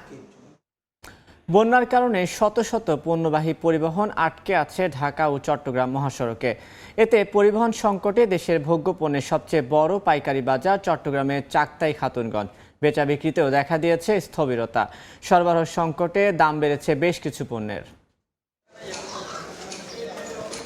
বন্যার প্রভাব পড়েছে দেশের দক্ষিণ পূর্বাঞ্চলের অর্থনীতিতে। স্বাভাবিক সময়ে ট্রাক কাভার্ড ভ্যানের দীর্ঘ সারিতে যানজট লেগে থাকতো দেশের সবচেয়ে বড় ভোগ্যপণ্যের পাইকারি বাজার চট্টগ্রামের খাতুনগঞ্জে। তবে গত এক সপ্তাহ ধরে পাল্টে গেছে সেই চিত্র। পানি উঠায় শত শত পণ্যবাহী পরিবহন আটকে আছে ঢাকা চট্টগ্রাম মহাসড়কে। সড়কে পরিবহন জটের কারণে ঢাকার বাজারে পণ্য নিয়ে আসা ট্রাকের সংখ্যা কমেছে। অন্যদিকে পণ্য পরিবহন সংকটে পড়েছে খাতুনগঞ্জ, কমে গেছে বেচাকেনাও। বন্যা পরিস্থিতি শিগগিরই উন্নতি না হলে সংকট আরও বাড়ার আশঙ্কা ব্যবসায়ীদের। কাজ না থাকায় কর্মহীন অনেক শ্রমিকও। বন্যার পানির জন্য মালটাল আসে না। গত সপ্তাহ এই বর্তমানে সপ্তাহ 2 সপ্তাহ পর্যন্ত মাল আসে নাই। এখানে বিভিন্ন জায়গা থেকে পণ্য সরবরাহ হয়, আবার এখানে বিভিন্ন জায়গা থেকে পণ্য আনা হয়। সেক্ষেত্রে আমরা দুটো সমস্যায় ফেস করছি। গাড়ি ঘোড়া কম আসে, মাল কম আসে, যানজটের লেগে আসতেছে না, রোডঘাট ভাঙ্গা। সরবরাহ সংকটে দাম বেড়েছে বেশ কিছু নিত্যপণ্যের। এরই মধ্যে 4-5 দিনের ব্যবধানে পেঁয়াজের দাম কেজিতে 20 টাকা পর্যন্ত বেড়েছে। এছাড়া দাম বেড়েছে রসুনেরও। আগে থেকে বাড়তে থাকা ডালের দামের সঙ্গে আমদানি কম থাকায় নতুন করে ছোলার দামও বেড়েছে। বাজার প্রায় সেম আছে, হয়তো কোনো যেসব মাল একটু শর্ট আছে ওইগুলো হয়তো 2-1 টাকা বেশি বলছে। সব ধরনের ভোজ্য তেলের দাম কেজিতে 2 টাকা বেড়েছে, তবে পর্যাপ্ত সরবরাহ থাকায় কমেছে চিনির দাম। আমরা প্রতি কেজি 122 টাকা করে বিক্রি করতেছি কেজি, আবার সোয়াবিন বিক্রি করতেছি 156 টাকা কেজি। সাধারণ সময়ে চাকতাই খাতুনগঞ্জে প্রতিদিন গড়ে 250 থেকে 300 ট্রাক ভোগ্যপণ্য পরিবহন হয়ে থাকে। ফেদুসলিপি, সময় সংবাদ, চট্টগ্রাম। দেশের বাইরের খবর। এবার বিদেশি শিক্ষার্থীদের জন্য দুঃসংবাদ দিল অস্ট্রেলিয়া। আগের চেয়ে কম বিদেশি শিক্ষার্থী নেবে দেশটি। 2025 সালে সর্বোচ্চ 2,70,000 বিদেশি শিক্ষার্থী নেবে বলে জানায় অ্যান্টনি আলবানিজ প্রশাসন। এদিকে অভিবাসীদের কারণে বেকারত্ব ও আবাসন সংকট দেখা দেয়ায় অস্থায়ী বিদেশি কর্মীদের ভিসা দেয়া কমিয়ে দেবে কানাডা। অভিবাসীদের কারণে বেকারত্ব ও আবাসন সংকট দেখা দেয়ায় অস্থায়ী বিদেশি কর্মীদের ভিসা দেয়া কমাবে কানাডা। সম্প্রতি এক বিবৃতিতে এ ঘোষণা দেন দেশটির প্রধানমন্ত্রী জাস্টিন ট্রুডো। বলেন, করোনার পর থেকে শ্রমিক সংকটে পড়ে কানাডা। তবে বর্তমানে দেশটির নাগরিকদের ব্যবসা বাণিজ্য এবং নিজেদের অর্থনীতির উন্নতি করতে বিষয়টিকে অত্যন্ত গুরুত্বের সঙ্গে দেখছেন তারা। The first steps we're taking today of reducing the number of low-paid temporary foreign workers that can come work in this country is part of the response. Over the next 90 days, we'll be looking at the higher wage streams of temporary workers, and we'll be looking at unemployment rates and opportunities to make further adjustments. এদিকে বিদেশি অভিবাসী কমাতে একের পর এক কঠোর সিদ্ধান্ত নিচ্ছে অস্ট্রেলিয়া। আগের চেয়ে কম বিদেশি শিক্ষার্থী নেবে দেশটি। স্থানীয় সময় মঙ্গলবার এ বিষয়ে এক ঘোষণা দেয় সংশ্লিষ্টরা। জানায় 2025 সালে সর্বোচ্চ 2,70,000 বিদেশি শিক্ষার্থী নেবে অস্ট্রেলিয়া। এ বিষয়ে এক প্রতিবেদন প্রকাশ করেছে বার্তা সংস্থা রয়টার্স। বলা হয়, চাপ কমাতে আগেই অস্ট্রেলিয়ায় বিদেশি শিক্ষার্থীদের খরচ বাড়ানোর সিদ্ধান্ত নেওয়া হয়। গেল জুলাইয়ের প্রথম দিকে বিদেশি শিক্ষার্থীদের খরচ বাড়িয়ে দ্বিগুণের বেশি করা হয়। আগে যেখানে ভিসা ফি ছিল $473, এখন তা বেড়ে হয়েছে $1,068। এ বিষয়ে অস্ট্রেলিয়ার শিক্ষামন্ত্রী জেসন ক্লিয়ার বলেন, করোনার আগের সময়ের চেয়ে 10% বেশি বিদেশি শিক্ষার্থী এখন তাদের বিশ্ববিদ্যালয়গুলোতে রয়েছেন। নতুন এই সিদ্ধান্তের ফলে কমবে বিদেশি শিক্ষার্থীদের চাপ। মৌসুমী সাথী, সময় সংবাদ। বাংলাদেশে ছাত্র জনতার আন্দোলনের সমর্থনে সম্প্রতি বিক্ষোভ করেন মালদ্বীপে বসবাসরত প্রবাসী বাংলাদেশিরা। পরে দেশটির ভিসা আইন লঙ্ঘনের অভিযোগে দ্রুত তাদের নিজ দেশে পাঠানোর ঘোষণা দেন দেশটির স্বরাষ্ট্রমন্ত্রী। তবে বিক্ষোভে অংশগ্রহণকারী প্রবাসীদের নিজ দেশে ফেরত না পাঠানোর অনুরোধ জানিয়েছে বাংলাদেশ হাই কমিশনার। খন্দকার ওমর ফারুকের তথ্য ও ছবি নিয়ে বিস্তারিত। গেল 19 জুলাই বাংলাদেশের ছাত্র জনতার আন্দোলনের প্রতি সংহতি জানিয়ে বিক্ষোভে অংশ নেন মালদ্বীপে বসবাসরত প্রবাসী বাংলাদেশিরা। দেশটির ভিসা আইন লঙ্ঘনের অভিযোগে দ্রুত তাদের নিজ দেশে পাঠানোর ঘোষণা দেন মালদ্বীপের স্বরাষ্ট্রমন্ত্রী। তার এমন সিদ্ধান্তে উদ্বেগ প্রকাশ করে দেশটির কয়েকটি মানবাধিকার সংস্থা। তবে সম্প্রতি মালদ্বীপের স্বরাষ্ট্রমন্ত্রীর সঙ্গে এক গুরুত্বপূর্ণ বৈঠক করেন বাংলাদেশ হাই কমিশনার। অনুরোধ করেন আন্দোলনে অংশ নেওয়া প্রবাসীদের দেশে ফেরত না পাঠানোর। স্থানীয় প্রশাসনের অনুমতি না নিয়ে তাৎক্ষণিকভাবে কোনো সংগঠন ছাড়াই এই বিক্ষোভ ও মানববন্ধনের আয়োজন করেন বাংলাদেশিরা। রাজধানী সহ থিনাধু আইল্যান্ডে যারা এই বিক্ষোভ করেছেন তারা সাধারণ প্রবাসী। পরিবারের কথা চিন্তা করে এখনই বর্তমান সরকারকে উদ্যোগ নেওয়ার আহ্বান জানান বাংলাদেশিরা। মালদ্বীপে আটককৃত প্রবাসীদের ব্যাপারে অতটা সহানুভূতি এমনকি আন্তরিকতা দেখায় বাংলাদেশ পররাষ্ট্র মন্ত্রণালয়, এমনকি মালদ্বীপের পররাষ্ট্র মন্ত্রণালয়ের সাথে আলাপ আলোচনা করে ওদেরকে এখানে কাজ করার মতো একটা ব্যবস্থা করে দেওয়ার জন্য আমরা রেমিটেন্স না পাঠানোর মাধ্যমে জানিয়ে দিয়েছিলাম যে প্রবাসীরাও আমাদের ছাত্রদের সাথে আছে, এখন প্রবাসীরা আমাদের অন্তর্বর্তী সরকারের সাথে আছে। এ নিয়ে আনুষ্ঠানিক কোনো ঘোষণা না দিলেও সহানুভূতির সঙ্গে বিষয়টি বিবেচনা করার আশ্বাস দেন দেশটিতে নিযুক্ত বাংলাদেশের হাই কমিশনার। আনঅফিশিয়ালি আমি বলছি ইনশাল্লাহ বিষয়টি সহানুভূতির সাথে দেখা হবে এবং আমি আশাবাদী যে তাদেরকে আর ফেরত পাঠানো হবে না। মালদ্বীপের সঙ্গে বাংলাদেশের দীর্ঘদিনের বন্ধুত্বপূর্ণ সম্পর্ক, তাই প্রবাসীদের বিক্ষোভের বিষয়টি দ্রুত দুই দেশের সমাধানের চেষ্টা চালানো উচিত বলে মনে করেন সংশ্লিষ্টরা। সময় সংবাদ, মালদ্বীপ। মানের স্থাপত্য নিদর্শনের অন্যতম আকর্ষণ মানহাইমের পানির ট্যাঙ্ক, স্থানীয় ভাষায় যাকে বলা হয় ভাসারটুম। 1886 থেকে 1889 সালের মধ্যে নির্মিত ঐতিহাসিক এই স্থাপনাটি ওই অঞ্চলের সুপেয় পানির চাহিদা মিটিয়ে যাচ্ছে দিনের পর দিন। জার্মানি থেকে স্থাপনাটির বিস্তারিত জানাচ্ছেন বিটু বড়ুয়া। জার্মানির দক্ষিণ পশ্চিমাঞ্চলের অন্যতম সমৃদ্ধ অঞ্চল বাডেন-বুইটেনবার্গ, যার রয়েছে নানা ঐতিহাসিক স্থাপনা। যুগের পর যুগ ধরে কালের সাক্ষী হয়ে এখনো দাঁড়িয়ে আছে তা। তেমনি একটি স্থাপনার নাম মানহাইমের ফ্রেডরিশপ্লাৎসের উপর নির্মিত ভাসারটুম বা পানির ট্যাঙ্ক। ইতিহাসবিদদের মতে 1886 থেকে 1889 সালে মানহাইম শহরের সাধারণ জনগণের জন্য সুপেয় পানি নিশ্চিত করতেই পুরনো এবং পূর্ব শহরের মধ্যেই মিলনস্থানেই সিলিন্ডার আকৃতির এই ট্যাঙ্ক নির্মাণ করা হয়। ট্যাঙ্কের টাওয়ারে উঠতে নির্মাণ করা হয় দুটি সিঁড়িও। 60 মিটার উচ্চতা এবং 2000 বর্গমিটারের বিশাল পানি রাখার স্থাপনাটি স্থাপত্য শিল্পী গুস্টাফ হালমহুবার এবং এর কারিগর অস্কার স্মেরেকার গ্রীষ্মের দারুণ সময়ে স্থানীয়দের পাশাপাশি পর্যটকদের জন্য অন্যতম একটি নিদর্শন এই টুর্ম। এই স্থানটি আমাদের মানহাইমের সবচেয়ে সুন্দরতম জায়গা। আমি এখান থেকে খুব বেশি দূরে থাকি না, এখানে আসতে 2 থেকে 3 মিনিট সময় লাগে, তাই রোজই আসি, বসি, ঘুরি আর সময়টা উপভোগ করি। শুধু যে স্থানীয় পর্যটকরাই নয়, এই মানহাইম শহর এবং এর আশেপাশের অঞ্চলে বসবাসরত প্রবাসী বাংলাদেশিদের জন্য এটি বেশ জনপ্রিয় স্থান। এটা হচ্ছে ভাসারট্রুম। ভাসারট্রুম জার্মান ভাষায় ভাসারট্রুম, বাংলায় হচ্ছে পানির ট্যাঙ্কি। এখানে হচ্ছে কংগ্রেস হল, ইংরেজিতে সিটি হল। তো আমরা এখানে সবসময় আসি ফ্যামিলি নিয়ে, পরিবার পরিজন নিয়ে। নানা কারুকাজ দিয়ে সাজানো পানির ট্যাঙ্কটি শুধু নয়, শহরের এই ফ্রিডরিশপ্লাৎসকে ঘিরে আছে দারুণ এক ঝর্ণা, ফুলের বাগান এবং প্রশস্ত সবুজ মাঠ। প্রতিদিনই যেখানে গল্প বনে নানা বর্ণের মানুষ। যে দেশের সংস্কৃতি, সভ্যতা এবং কৃষ্টি যতই গভীর, সে দেশ ততই উজ্জ্বল, ততই সমৃদ্ধ। জার্মানির মানহাইমের এই ভাসারটুম কিংবা পানির ট্যাঙ্কি তার বড় প্রমাণ। জার্মানির মানহাইম থেকে বিটু বড়ুয়া, সময় সংবাদ। খেলার খবর। সাফ অনূর্ধ্ব 20 ফুটবল চ্যাম্পিয়নশিপের ফাইনালের মহারণে আজ স্বাগতিক নেপালের মুখোমুখি হবে বাংলাদেশ। স্বাগতিকদের শক্ত প্রতিপক্ষ মানলেও আসরে প্রথমবারের মতো শিরোপা জয় করে দেশে ফেরার লক্ষ্য ফুটবলারদের। ইনজুরি ও কার্ডের কারণে একাদশে পরিবর্তনের কথা জানিয়েছেন কোচ মারুফুল হক। বাংলাদেশকে হালকাভাবে দেখছে না নেপালও। আনফা কমপ্লেক্সে ম্যাচ শুরু হবে বেলা দুপুর 3টায়। সোনালী এই ট্রফিটা বড় আরাধ্য বাংলাদেশের যুবাদের কাছে। 3 বার শিরোপার কাছে গিয়েও হাতছাড়া হয়েছে অনূর্ধ্ব 20 সাফের ট্রফি। চতুর্থবারের চেষ্টায় আর ভুল নয়, ট্রফি নিয়ে বদলে যাওয়া বাংলায় ফেরার লক্ষ্য লাল সবুজদের। শিরোপার মঞ্চে প্রতিপক্ষ নেপাল। হিমালয় জয় করার স্বপ্নের পালে হাওয়া দিচ্ছে আসরের 3 বারের চ্যাম্পিয়ন ভারতকে সেমিফাইনালে হারানোর আত্মবিশ্বাস। ভারতকে হারানোর পর বদলে গেছে বাংলাদেশ দলের মনোবল।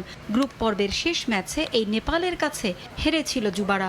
2017 সালের ফাইনালেও হৃদয়ে রক্তক্ষরণ হয়েছিল নেপালের কারণেই। এবার ফাইনালে সব হিসেব চুকানোর পালা। সেমিফাইনালে আঘাত পাওয়ায় আসর শেষ নিয়মিত গোলরক্ষক শ্রাবণের। তার জায়গায় বদলি হয়ে মাঠে নেমে এরই মধ্যে নিজের বীরত্ব দেখিয়েছেন আসিফ। ফাইনালেও গোল পোস্টের নিচে থাকছেন তিনি। কার্ডের কারণে ফাইনালে খেলতে পারবেন না ডিফেন্ডার কামাচাই মার্মা। রিকভারির জন্য পর্যাপ্ত সময় না পেলেও ফাইনালে তা কাটিয়ে ওঠার লক্ষ্য কোচ মারুফুলের। নেপালকে শক্ত প্রতিপক্ষ মানলেও পরিকল্পনা অনুযায়ী পারফর্ম করবে দল আশা তার। নেপালের প্রতি আমার অনেক রেসপেক্ট আছে। তাদের অনেক স্কোয়াডটা ভালো, তারা এখানে বড় হয়েছে, এই মাঠে তারা খেলে বড় হয়েছে এবং তাদের উইঙ্গারগুলো বেশ ফাস্ট। সবকিছু কনসিডারেশনে রেখে আমরা যদি আমাদের প্লেয়ারদেরকে যদি তাদেরকে ফুল ফিট অবস্থায় মাঠে রাখতে পারি এবং প্ল্যান অনুযায়ী খেলতে পারে, তাহলে ইনশাল্লাহ আমরা ট্রফি নিয়ে দেশে ফিরতে পারবো। তীরে এসে তরি ডোবাতে চান না অধিনায়কও। দলগত চেষ্টায় শিরোপা জিততে চান তিনি। টিম হিসাবে খেলতেছে, তারা একটু আলাদা একটা অ্যাডভান্টেজ আছে তাদের। তারা সাপোর্টারদের অ্যাডভান্টেজ পাবে, মাঠের অ্যাডভান্টেজ সবকিছু তারা এখানে প্র্যাকটিস করছে। তারা ভালো টিম। তারপর ইনশাল্লাহ আমরা আমাদেরটা দেখাবো। সেমিফাইনালে ভারতকে হারানোয় বাংলাদেশকে এখন আর হালকাভাবে দেখছে না নেপালও। বাংলাদেশ প্রমাণ করেছে তারা কতটা শক্তিশালী। ওরা শিরোপা জয়ের জন্য মরিয়া হয়ে খেলবে, আমাদেরও সে অনুযায়ী তৈরি থাকতে হবে। 2022 সালের সেপ্টেম্বরে এই নেপাল থেকেই নারী সাফের ট্রফি নিয়ে ফিরেছিল সাবিনারা। আসিফ পিয়াসদের চাওয়া শিরোপা জিতে অস্থির ক্রীড়াঙ্গনে স্বস্তি উপহার দেয়া। পারভিন আক্তার, সময় সংবাদ। আইসিসির নতুন চেয়ারম্যান নির্বাচিত হলেন বিসিসিআই সচিব জয় শাহ। বিশ্ব ক্রিকেটে নিয়ন্ত্রক সংস্থার সর্বকনিষ্ঠ চেয়ারম্যান হিসেবে 1 ডিসেম্বর দায়িত্ব নেবেন তিনি। নতুন চ্যালেঞ্জ পেয়ে ক্রিকেটের বিশ্বায়নের ভূমিকা রাখার কথা জানিয়েছেন জয় শাহ। প্রভাবশালী ভারতীয় বোর্ডের সভাপতি রজার বিনি হলেও কার্যত সর্বময় ক্ষমতার অধিকারী ছিলেন জয় শাহ। আইপিএল দিয়ে অর্থের পাহাড়ে বিসিসিআই, মার্কেট, সম্প্রচার সত্ত্ব, স্পন্সর, অর্থের যোগানে ভারতীয়দের উপর একরকম নির্ভরশীল ক্রিকেট বিশ্ব। সে সুবাদে দেশটির ক্রিকেট বোর্ডের সবচেয়ে পাওয়ারফুল ব্যক্তি এমনিতে ছিলেন ক্রিকেট বিশ্বেরও সবচেয়ে ক্ষমতাধর, আর এবার হয়ে গেলেন সর্বে সর্বা। ইতিহাসের সর্বকনিষ্ঠ আইসিসি চেয়ারম্যান 35 বছর বয়সী জয় শাহ 2019 সালের অক্টোবর থেকে বেশ দাপটের সঙ্গে বিসিসিআই সচিব হিসেবে দায়িত্ব পালন করেছেন। আর 2021 জানুয়ারি থেকে ছিলেন এশিয়ান ক্রিকেট কাউন্সিলের সভাপতি। দীর্ঘদিন ধরেই আলোচনায় ছিল গ্রেগ বার্কলের পর তিনিই বসবেন আইসিসির চেয়ারে। শেষ পর্যন্ত গুঞ্জনটাই সত্যি হলো। বিনা প্রতিদ্বন্দ্বিতায় নির্বাচিত হয়েছেন ক্রিকেটের নিয়ন্ত্রক সংস্থার চেয়ারম্যান। গুরুদায়িত্ব নিয়ে রোমাঞ্চিত এই ভারতীয় জানিয়েছেন ক্রিকেটের প্রসারে নিজের প্রাথমিক পরিকল্পনা আমার জন্য সম্মানের। ক্রিকেট বিশ্বায়নে ভূমিকা রাখতে চাই। ভিন্ন ভিন্ন ফরম্যাট চালিয়ে নিতে ম্যাচ সংখ্যায় ভারসাম্য আনা খুব গুরুত্বপূর্ণ। নতুন প্রযুক্তির সঙ্গে অভ্যস্ততার জন্য সবাইকে উৎসাহিত করতে হবে। ক্রিকেটকে অতীতের যে কোনো সময়ের তুলনায় জনপ্রিয় করে তুলতে চাই আমি। 2028 লস অ্যাঞ্জেলেস আসর দিয়ে দীর্ঘ 128 বছর পর অলিম্পিকে ফিরছে ক্রিকেট। আমেরিকান সয়েলে গ্রেটেস্ট শো অন আর্থকেই ব্যাট বলের খেলাটির গ্লোবালাইজেশনের জন্য সুবর্ণ সুযোগ মনে করছেন তিনি। অভিজ্ঞতাকে যেমন আমরা গুরুত্ব দেব, একই সঙ্গে নতুন আইডিয়া নিয়েও কাজ করব। 2028 লস অ্যাঞ্জেলেস অলিম্পিকে ক্রিকেটের অন্তর্ভুক্তির বিরাট ব্যাপার। আমি নিশ্চিত খেলাটির প্রসারে এটা অভূতপূর্ব ভূমিকা রাখবে। 1 ডিসেম্বর থেকে আনুষ্ঠানিকভাবে কাজ শুরু করবেন জয় শাহ। মাকসুম আলম খান, সময় সংবাদ। নারী বিশ্বকাপের নতুন সূচি প্রকাশ করেছে আইসিসি। সেখানে গ্রুপ পর্বে বাংলাদেশের প্রথম 3 ম্যাচ শারজায় আর শেষ ম্যাচ অনুষ্ঠিত হবে দুবাইতে। উদ্বোধনী দিনে মাঠে নামছে টাইগ্রেসরা, প্রতিপক্ষ স্কটল্যান্ড। টেস্ট স্ট্যাটাস কিংবা তারও আগে ভেন্যু হিসেবে বাংলাদেশ বরাবরই আইসিসির কাছে পছন্দের শীর্ষে। শুধু ক্রিকেট প্রেমী জাতি হিসেবেই নয়, আন্তরিকতা কিংবা নিরাপত্তাতেও ঢাকা অনেককেই ছাড়িয়ে। কিন্তু বর্তমান পরিস্থিতি আর 4 দেশের ট্রাভেল ব্যানের কারণে শেষ পর্যন্ত বাংলাদেশ থেকে সরিয়ে নিতেই হলো নারীদের টি-20 বিশ্বকাপ। তবে বিশ্বকাপের স্বাগতিক হওয়ার সুযোগ হারালেও সত্য থাকছে বিসিবির হাতেই। সংক্ষিপ্ত সংস্করণে নারীদের নবম আসরের পরিবর্তিত ভেন্যু আর চূড়ান্ত সূচি প্রকাশ করেছে ক্রিকেটের নিয়ন্ত্রক সংস্থা, যেখানে পরিবর্তন আসেনি পূর্ব নির্ধারিত সূচিতে, অর্থাৎ 3 অক্টোবর শুরু হয়ে টুর্নামেন্ট শেষ হবে 20 অক্টোবরই। উদ্বোধনী দিনই মাঠে নামছে বাংলাদেশ। শারজাহ ক্রিকেট স্টেডিয়ামে ম্যাচ শুরু বিকেল 4টায়। প্রতিপক্ষ স্কটল্যান্ড। শুধু এই ম্যাচই নয়, টাইগ্রেসদের গ্রুপ পর্বের প্রথম 3 ম্যাচই অনুষ্ঠিত হবে শারজাতেই। 5 অক্টোবর সাবেক বিশ্ব চ্যাম্পিয়ন ইংল্যান্ড আর 10 অক্টোবর জ্যোতি দলের প্রতিপক্ষ ক্যারিবিয়ান নারীরা। একদিন বাদে 12 অক্টোবর টাইগ্রেসদের গ্রুপ পর্বের শেষ ম্যাচ, যে ম্যাচের ভেন্যু অবশ্য দুবাই আন্তর্জাতিক ক্রিকেট স্টেডিয়াম। প্রতিপক্ষ সাউথ আফ্রিকা। 10 দলের টুর্নামেন্টে গ্রুপ পর্ব শেষে 4 দল জায়গা করে নেবে সেমিফাইনালে। 17 অক্টোবর দুবাই আন্তর্জাতিক ক্রিকেট স্টেডিয়ামে হবে প্রথম সেমি, পরদিন দ্বিতীয় সেমি শারজাহ ক্রিকেট স্টেডিয়ামে। দুবাইতেই হবে মেগা ফাইনাল, তারিখ আগেরটাই 20 অক্টোবর। মূল টুর্নামেন্ট শুরু হওয়ার আগে 2টো করে প্রস্তুতি ম্যাচ খেলার সুযোগ পাবে প্রতিটি দল। 28 অক্টোবর দুবাইয়ের আইসিসি একাডেমির 1 নম্বর মাঠে রাত 8টায় টাইগ্রেসদের প্রতিপক্ষ শ্রীলঙ্কার নারীরা। আইসিসি একাডেমির 2 নম্বর মাঠে 30 সেপ্টেম্বর শেষ প্রস্তুতি ম্যাচে বাংলাদেশের প্রতিপক্ষ পাকিস্তান। অবশ্যই টুর্নামেন্টের জন্য অনেক আগ থেকেই মাঠের প্রস্তুতি শুরু করেছে হাসান তিলকারত্নের শিষ্যরা। মাহবুব লিমন, সময় সংবাদ। এই পর্যায়ে শীর্ষ সংবাদগুলো জানিয়ে দিচ্ছি আরেকবার। সপ্তাহ জুড়ে পানিবন্দী লাখ লাখ মানুষের হাহাকার। লক্ষ্মীপুরের কিছু জায়গায় বন্যা পরিস্থিতির অবনতি, প্রত্যন্ত এলাকায় ত্রাণ না পৌঁছানোর অভিযোগ। জাতিসংঘ গুম বিরোধী সনদে যুক্ত হয়নি হাসিনা সরকার, এবার সই করতে চায় অন্তর্বর্তী সরকার। 16 বছরে আইন শৃঙ্খলা বাহিনীর হাতে গুমের ঘটনা তদন্তে 5 সদস্যের কমিশন গঠন। 16 বছরে বিদেশে পাচার 11 লাখ কোটি টাকা। প্রতি 3 ব্যাংকে 2টিতেই মিলেছে সন্দেহজনক লেনদেনের প্রমাণ। এখনো ধরাছোঁয়ার বাইরে অনেকে, বলছেন অর্থনীতিবিদরা। এস আলমের 4 ব্যাংকে আমানত রাখা 927 কোটি টাকা নিয়ে অনিশ্চয়তায় চট্টগ্রাম বন্দর কর্তৃপক্ষ। পে অর্ডার শিপিং এজেন্ট না নেয়ায় আমদানি রফতানিতে জটিলতা। এবং কোন প্রক্রিয়ায় চলবে পাঠদান স্পষ্ট নয় এখনো। কারিকুলাম সংশোধন করে পুরনোর সঙ্গে সমন্বয়ের দাবি। কমিশনের মাধ্যমে শিক্ষা ব্যবস্থা সংস্কারের পরামর্শ।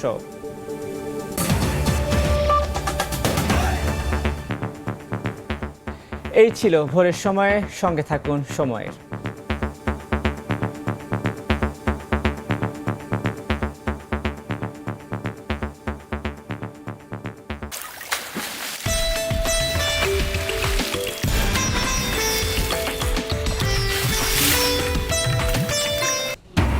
সপ্তাহ জুড়ে পানিবন্দী লাখ লাখ মানুষ। লক্ষ্মীপুরের কিছু জায়গায় বন্যার অবনতি, সড়কের আশেপাশের মানুষ ত্রাণ পেলেও দুর্গম এলাকায় দুর্গতদের হাহাকার। জাতিসংঘ গুম বিরোধী সনদে যুক্ত হয়নি হাসিনা সরকার, এবার সই করতে চায় অন্তর্বর্তী সরকার। 16 বছরে আইন শৃঙ্খলা বাহিনীর হাতে গুমের ঘটনা তদন্তে 5 সদস্যের কমিশন গঠন।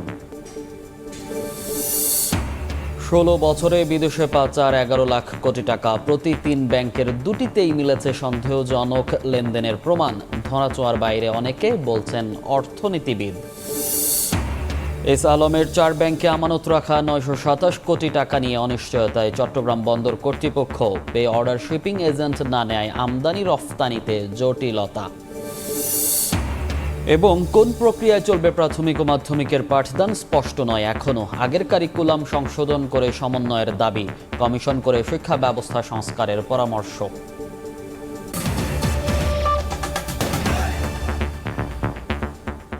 সকালের সময় সঙ্গে আছি আমি মনির হোসাইন।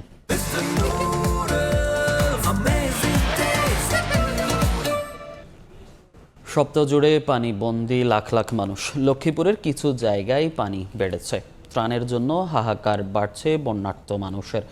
দুর্গতদের অভিযোগ, সড়কের পাশের এলাকায় ত্রাণ বিতরণ হলেও পৌঁছাচ্ছে না দুর্গম এলাকায়। বিস্তারিত জানিয়েছেন আতাউর কাউসার।